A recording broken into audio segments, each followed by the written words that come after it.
ವೀಕ್ಷಕರೇ, ಎಲ್ರಿಗೂ ನಮಸ್ಕಾರ. ನಾನು ನಿಮ್ಮ ಪ್ರೀತಿಯ ಮಗಲ್ಮಕ್ಕಿ ಗಣೇಶ್, ಸ್ಥಾನಿಕ ಸಂಪಾದಕ ಅವಿನ್ ಟಿವಿ. ಇವತ್ತು ಒಂದು ವಿಶೇಷ ಕಾರ್ಯಕ್ರಮ. ಈ ಹಿಂದೆ ನಮ್ಮ ಲೆಫ್ಟಿನೆಂಟ್ ಕರ್ನಲ್ ಜಯರಾಮ್ ಅವ್ರನ್ನ ನಾನು ಇಂಟರ್ವ್ಯೂ ಮಾಡಿದಾಗ ಅವರ ಪೂರ್ಣ ಪರಿಚಯ ಹೇಳಿದರು. ಒಬ್ಬ ರೈತನ ಮಗನಾಗಿ ಯಾಕೆ ಮಿಲಿಟ್ರಿಗೆ ಹೋದೆ, ಮಿಲಿಟ್ರಿ ಏನು ಅನುಭವಿಸಿದೆ, ಇವತ್ತು ಕಷ್ಟಪಟ್ಟರೆ ಮಿಲಿಟ್ರಿನಲ್ಲಿ ಒಳ್ಳೆ ಹುದ್ದೆಯನ್ನು ಪಡೆಯೋದು ಹೇಗೆ, ನಾನು ಪಡೆದದ್ದು ಹೆಂಗೆ ಅಂತ ಬರೀ ಅವರ ಅನುಭವಗಳನ್ನ ಕೇಳ್ತಾ ಬಂದ್ವಿ, ಚರ್ಚೆ ಮಾಡಿದ್ವಿ. ಆ ನಂತರದ ಸಂದರ್ಶನದ ನಂತರ ಅವರಿಗೆ ತುಂಬ ಫೋನ್ ಕರೆಗಳು ಬರೋಕ್ಕೆ ಶುರುವಾಯಿತು. ಏಕೆಂತಂದರೆ ನಮ್ಮ ಮಲೆನಾಡಿನಲ್ಲಿ, ಅದರಲ್ಲೂ ವಿಶೇಷವಾಗಿ ಚಿಕ್ಕಮಗಳೂರಿನಲ್ಲಿ, ಕರ್ನಾಟಕದಲ್ಲಿ ಅಂತ ಹೇಳ್ಬೋದು, ಅದರಲ್ಲೂ ಚಿಕ್ಕಮಗಳೂರಿನಲ್ಲಿ ಇವತ್ತು ಸೇನೆಗೆ ಸೇರೋದು ಅಂತಂದರೆ ಸೋಲ್ಜರಾಗಿ ಸೇರೋದು ಅಂತ ಒಂದೇ ಒಂದು ವಿಚಾರ ಇರುತ್ತೆ. ಆದರೆ ಸೇನೆಯಲ್ಲೂ ಕೂಡ ಯಾವ್ಯಾವ ಪೋಸ್ಟಿಂಗ್ಗಳಿದೆ, ಈ ಆರ್ಮಿ ಇರ್ಬೋದು, ನೇವಿ ಇರ್ಬೋದು, ಏರ್ಪೋರ್ಟ್ ಇರ್ಬೋದು, ಏರ್ಫೋರ್ಸ್ ಇರ್ಬೋದು, ಹೀಗೆ ಅದರಲ್ಲಿ ಯಾವ್ಯಾವ ಹುದ್ದೆಗೆ ನೇರವಾಗಿ ಸೇರ್ಬೋದು. ನಮ್ಮಲ್ಲಿ ಅನೇಕ ಜನ ಇವತ್ತು ಇಂಜಿನಿಯರಿಂಗ್ ಮಾಡಿದ್ದಾರೆ, MBA ಮಾಡಿದ್ದಾರೆ, MBBS ಮಾಡಿದ್ದಾರೆ. ಅಂಥವ್ರಿಗೆಲ್ಲ ಮಿಲಿಟರಿನಲ್ಲಿ ಸೇರೋದಕ್ಕೆ ಅವಕಾಶ ಇದೆಯಾ? ಬರೀ ದೈಹಿಕ ಸಾಮರ್ಥ್ಯ ಇದ್ರೆ ಮಾತ್ರ ಸಾಕಾ, ಅಥವಾ ಅವರಿಗೆ ಜ್ಞಾನದ ಅನುಭವ ಬೇಕಾ? ಅಥವಾ ಮಿಲಿಟ್ರಿಗೆ ಹೋದ್ಮೇಲೆ ನಮ್ಮ ಜಯರಾಮ್ ಅವರು UPSC ಎಕ್ಸಾಮ್ ಪಾಸ್ ಮಾಡ್ದಂಗೆ ಬೇರೆಯವರು ಪಾಸ್ ಮಾಡಿ ಉನ್ನತ ಹುದ್ದೆಗೆ ಹೋಗ್ಬೋದಾ? ನೋಡೋಣ, ಅವ್ರನ್ನೇ ಕೇಳ್ತಾ ಹೋಗೋಣ. ನಮಸ್ಕಾರ ಸರ್. ನಿಮ್ಮನ್ನು ನಾನು ಇಂಟರ್ವ್ಯೂ ಮಾಡಿದ್ದೆ, ಹೇಳಿದೆ. ನಂತರ ಈ ನಿಮ್ಮ ಪೊಸಿಷನ್ ಮೇಲೆ ನಮ್ಗೆ ಈಗ ಅರ್ಥ ಆಗಿರೋಂಥದ್ದು, ಅದರಲ್ಲೂ ವಿಶೇಷವಾಗಿ ಚಿಕ್ಕಮಗಳೂರಿಗೆ ಮಿಲಿಟ್ರಿಗೆ ನೇರವಾಗಿ ಅಧಿಕಾರಿಯಾಗಿ ಸೇರೋ ಬಗ್ಗೆ ಮೂರು, ಈಗ ಆರ್ಮಿ, ಏರ್ಫೋರ್ಸು, ನೇವಿ, ಇದು ಮೂರರಲ್ಲಿ ಹೇಗೆ, ಅದರ ಪೊಸಿಷನ್ ಏನು ಮಾಡಬೇಕು ಒಂದಷ್ಟು ಹೇಳ್ಬೋದು ಸರ್? Sure, definitely. ಈಗ ನೋಡಿ, ನೀವು ಲಾಸ್ಟ್ ಟೈಮ್ ಇಂಟರ್ವ್ಯೂ ಮಾಡಿದಾಗ ನೀವು ಹೇಳಿದ ಪ್ರಕಾರ ಯಂಗ್ಸ್ಟರ್ರು ಎಲ್ಲ ನೋಡ್ಬಿಟ್ಟು ತುಂಬ ಮೆಚ್ಚುಗೆ ಪಟ್ಟು ನನಗೆ ತುಂಬ ಕರೆಗಳು ಬಂದಿದೆ, ನಿಮಗೂ ಕೂಡ ಬಂದಿರ್ಬೋದು. ಅವ್ರದ್ದು ಮೇನ್ ಏನು ಡೌಟ್ಸ್ ಏನು ಅಂತಂದರೆ, ಸರ್ ನೀವು ಅಲ್ಲಿ ಸೋಲ್ಜರಾಗಿ ಜಾಯ್ನ್ ಆಗಿ ಎಕ್ಸಾಮ್ ತಗೊಂಡು UPSC ಕ್ಲಿಯರ್ ಮಾಡಿ ಅಧಿಕಾರಿಯಾಗಿ ಇದ್ದೀರಾ, ಬಟ್ ನಾವು ಡೈರೆಕ್ಟ್ ಆಫೀಸರ್ ಆಗಿ ಸೆಲೆಕ್ಟ್ ಆಗೋದು ಹೇಗೆ, ಯಾವ್ಯಾವ್ದು ಪ್ರೊಸೀಜರ್ಸ್ ಇದೆ, ಯಾವ್ಯಾವ ರೀತಿ ಎಂಟ್ರೀಸ್ ಇದೆ, ಹೇಗೆ ಹೋಗೋದು, ಆಮೇಲೆ ಆರ್ಮಿ, ನೇವಿ, ಏರ್ಫೋರ್ಸ್ ಇದೇನು ಡಿಫ್ರೆನ್ಸ್ ಏನಿದೆ, ಬೇರೆ ಪ್ಯಾರಾಮಿಲಿಟ್ರಿಗೂ ಆರ್ಮಿಗೂ ಏನು ಡಿಫ್ರೆನ್ಸ್ ಇದೆ, ಅದನ್ನೆಲ್ಲ ಕೆಲವು ತುಂಬ ಡೌಟ್ಗಳು ಬಂದಿದೆ ಅವರಿಗೆಲ್ಲ ನಾನು ಅನಿಸಿದ ಪ್ರಕಾರ ನಿಮ್ಮ ಅವಿನ್ ಟಿವಿ ಏನು ಇಂಟರ್ವ್ಯೂ ಮಾಡಿ ಯೂಟ್ಯೂಬ್ ಹಾಕ್ತೀರಾ, ಅದು one of the best medium ಯಂಗ್ಸ್ಟರ್ಸ್ಗೆ ಇದು ನೋಡಿಬಿಟ್ಟು ಅವರಿಗೆ ಅರ್ಥ ಮಾಡಿಸೋಕ್ಕೆ ತುಂಬ ಒಳ್ಳೆ ಹೆಲ್ಪ್ ಮಾಡುತ್ತೆ ಅಂತ ಹೇಳ್ತೀನಿ. ಈಗ ನೋಡಿ, ಈಗ ನಾವೇನು ಹೇಳ್ತೀವಿ, ಆರ್ಮಿ, ನೇವಿ, ಏರ್ಫೋರ್ಸ್ ಅಂದರೆ ಇವೆಲ್ಲ ಸೆಕ್ಯೂರಿಟಿ ಫೋರ್ಸ್ ಅಂತ ಹೇಳ್ತೀವಿ.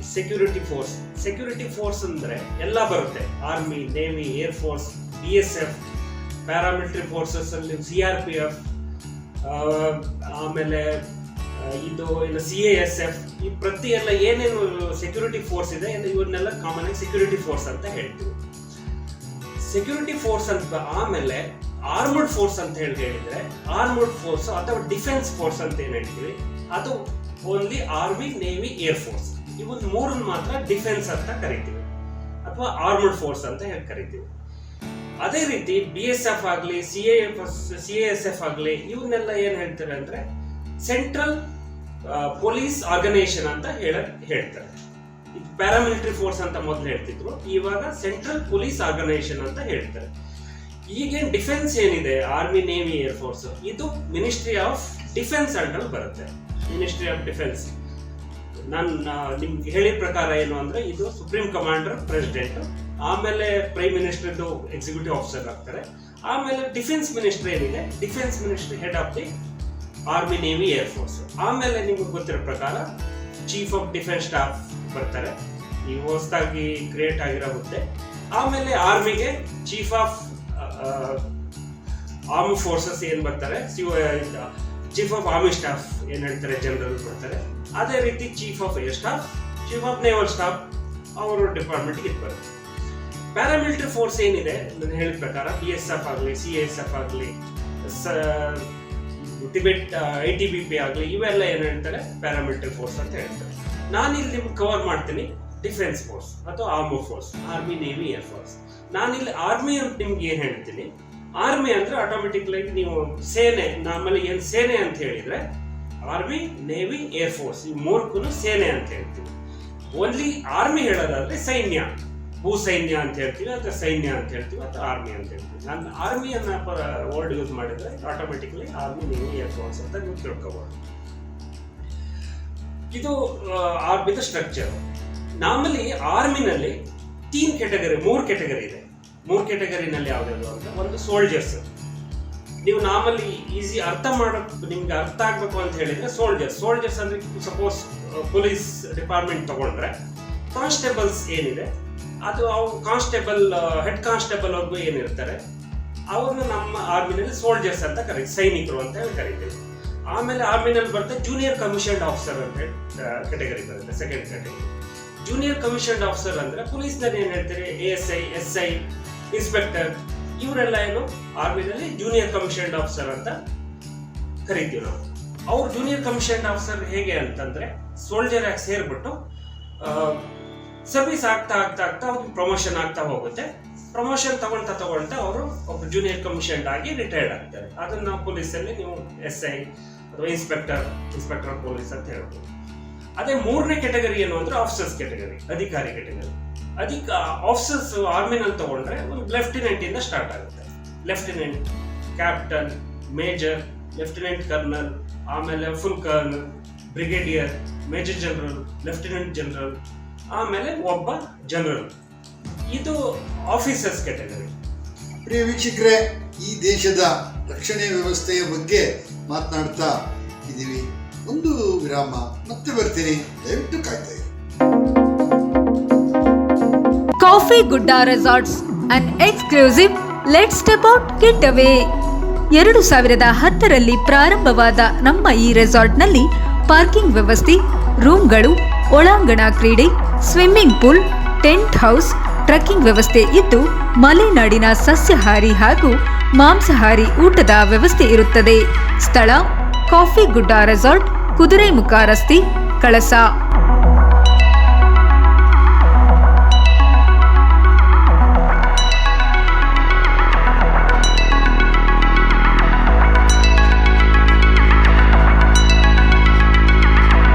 ಹಾಗೂ KM ರೋಡ್, ಕಳಸ.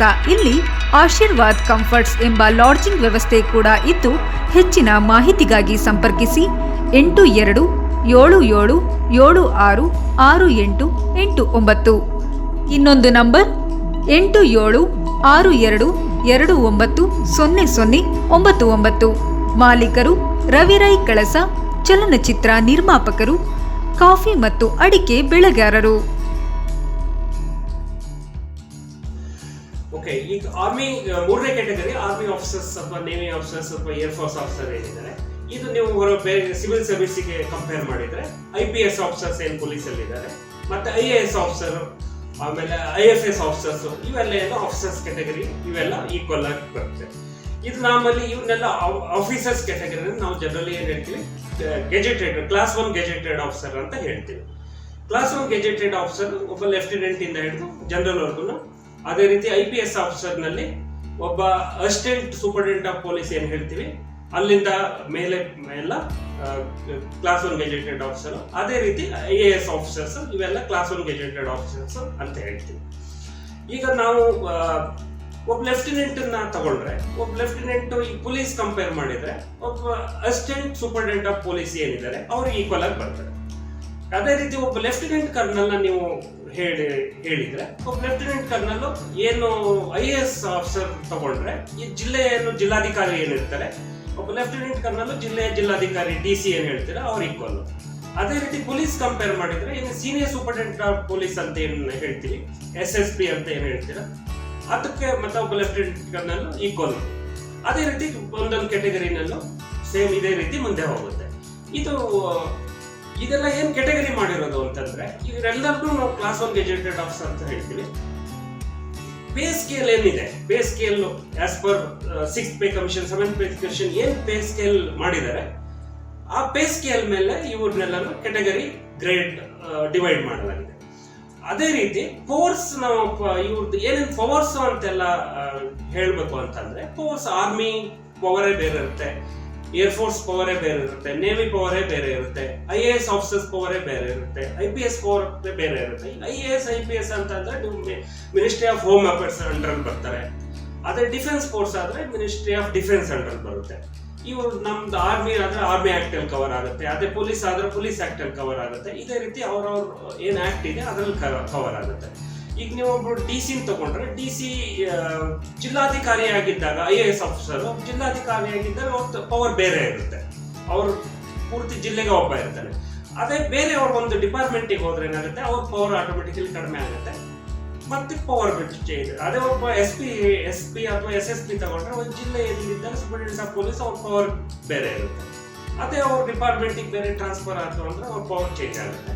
ಸೇಮ್ ಅದೇ ರೀತಿ ನಾನೇನು ಲೆಫ್ಟಿನೆಂಟ್ ಕರ್ನಲ್ ಏನ್ ಹೇಳಿದೆ, ಲೆಫ್ಟಿನೆಂಟ್ ಕರ್ನಲ್ ಕಮಾಂಡಿಂಗ್ ಆಫೀಸರ್ ಅಂತ ಇದ್ರೆ ಕಮಾಂಡಿಂಗ್ ಆಫೀಸರ್ ಪವರ್ ಬೇರೆ ಇರುತ್ತೆ, ಜಾಸ್ತಿ ಇರುತ್ತೆ. ಅದು ಮತ್ತೆ ಕಮಾಂಡಿಂಗ್ ಆಫೀಸರ್ ಇಂದ ಬೇರೆ ಹೆಡ್ ಕ್ವಾರ್ಟರ್ಗೆ ಟ್ರಾನ್ಸ್ಫರ್ ಆಯ್ತು ಅಂದ್ರೆ ಪವರ್ ಆಟೋಮೆಟಿಕಲಿ ಕಡಿಮೆ ಆಗುತ್ತೆ. ಸೇಮ್ ನಾನು ಏನ್ ಹೇಳಿದೆ, ಪವರ್ ಪ್ರತಿ ಜಾಗದಲ್ಲೂ ಪವರ್ ಬೇರೆ ಬೇರೆ ಇರುತ್ತೆ. ಈಗ ಜಮ್ಮು ಕಾಶ್ಮೀರದಲ್ಲಾಗ್ಲಿ ನಾರ್ತ್ ಈಸ್ಟ್ ಅಲ್ಲಾಗ್ಲಿ ಆರ್ಮಿ ಏನಿದೆ, ಆರ್ಮ್ಡ್ ಫೋರ್ಸಸ್ ಸ್ಪೆಷಲ್ ಪವರ್ ಅಂತ ಹೇಳಿ separate power, totally separate power ಇದೆ. ಹಾಗಾಗಿ ಆ ಪವರ್ ಜಾಗಕ್ಕಿಂತ ಜಾಗಕ್ಕೆ ಚೇಂಜ್ ಆಗುತ್ತೆ. ಇದು ನಾನು ಏನ್ ಹೇಳಿದೆ, ಇದು ಗ್ರೇಡ್ಸ್. ಇದೇ ರೀತಿ ನೀವು ಏರ್ ಫೋರ್ಸ್ ಅಥವಾ ನೇವಿನಲ್ಲೂ ಕೂಡ ಇದೇ ರೀತಿ ಬರುತ್ತೆ. ಇದೆಲ್ಲ ಹೇಳಿದ್ಮೇಲೆ ನಿಮ್ಗೆ ಇದರಲ್ಲೂ ಆರ್ಮಿನಲ್ಲೂ ಎರಡು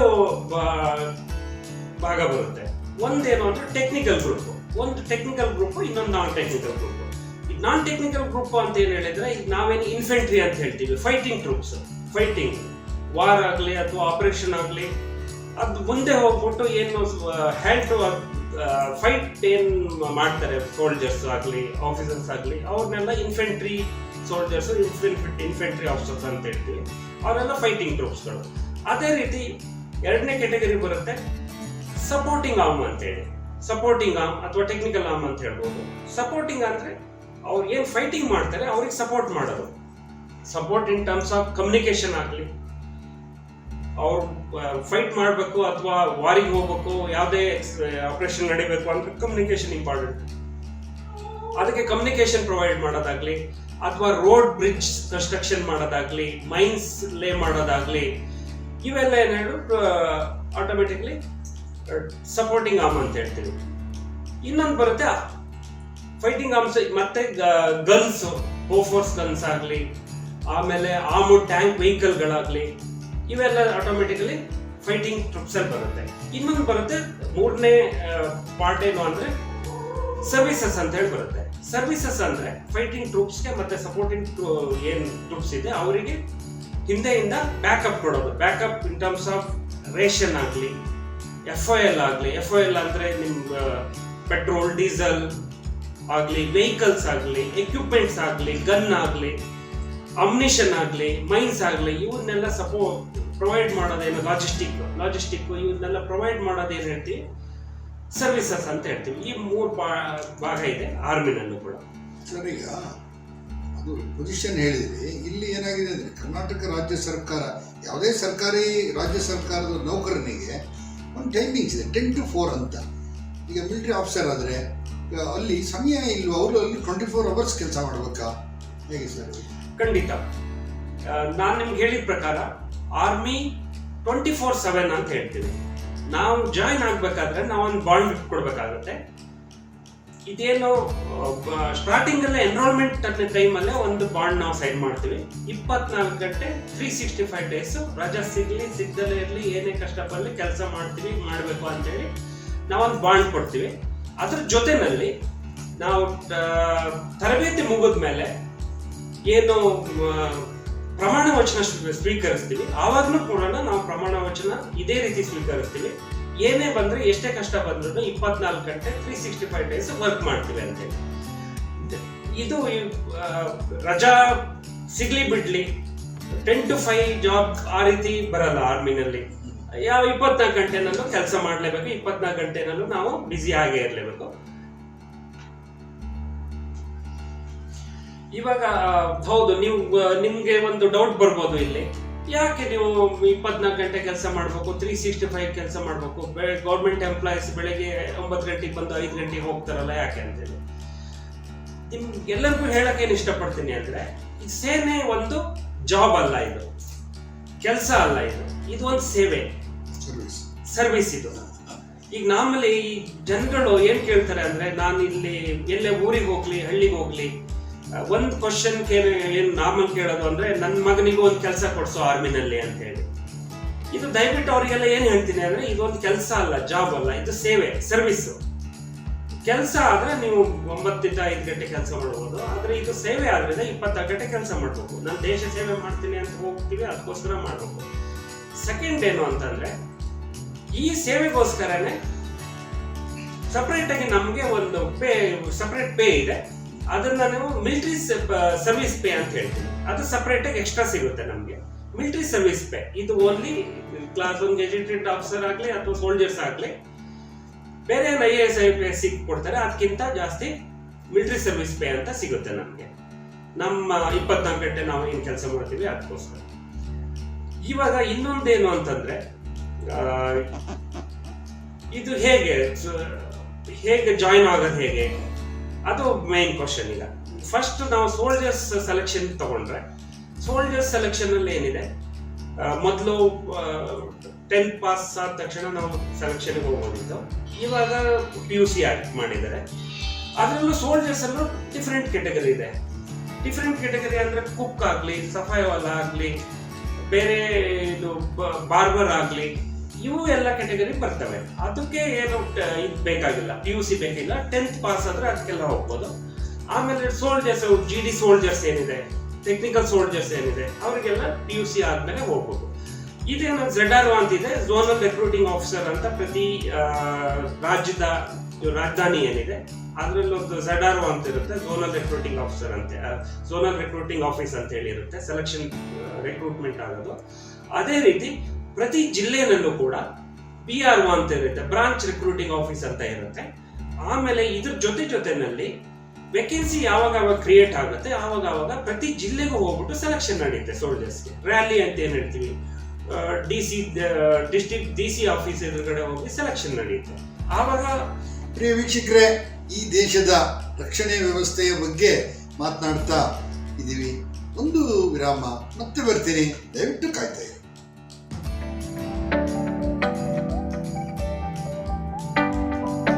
Neelam, the complete family shopping center for all clothing needs, silks and sarees, shooting and shirting, dress materials, ready-made garments, furnishing needs, handlooms, innerwears, traveling items and rainy wears.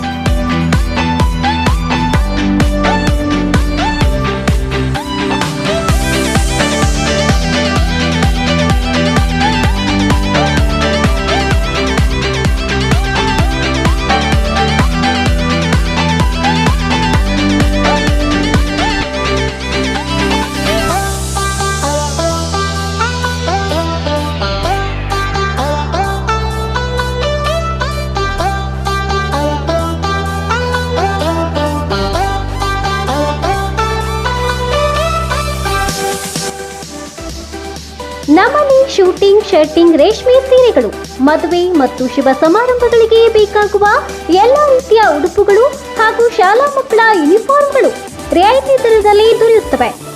ಹಾಗೂ ಮಲೆನಾಡಿನ ಬೆಳೆಗಳಾದ ಕಾಫಿ, ಮೆಣಸು, ಏಲಕ್ಕಿಯನ್ನ ಉತ್ತಮ ದರದಲ್ಲಿ ಕೊಂಡುಕೊಳ್ಳಲಾಗುವುದು. ಹಾಗಾದ್ರೆ ಇನ್ನೇಕೆ ತಡ, ಇಂದೇ ಭೇಟಿ ಕೊಡಿ. Neelam the complete family shopping, ಮಾಲೀಕರು ಮೋಹನ್ ಲಾಲ್ ಜೈನ್, ವಿಳಾಸ MG ರೋಡ್, ಮುಡಿಗೇರಿ, ಚಿಕ್ಕಮಗಳೂರು.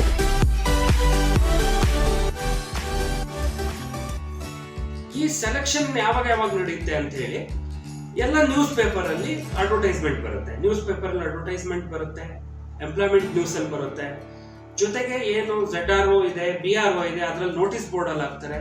ಅದೇ ಸಮಯದಲ್ಲಿ DC ಆಫೀಸ್ ಎದುರುಗಡೆನೂ ನೋಟಿಸ್ ಬೋರ್ಡ್ ಅಲ್ಲಿ ಹಾಕ್ತಾರೆ.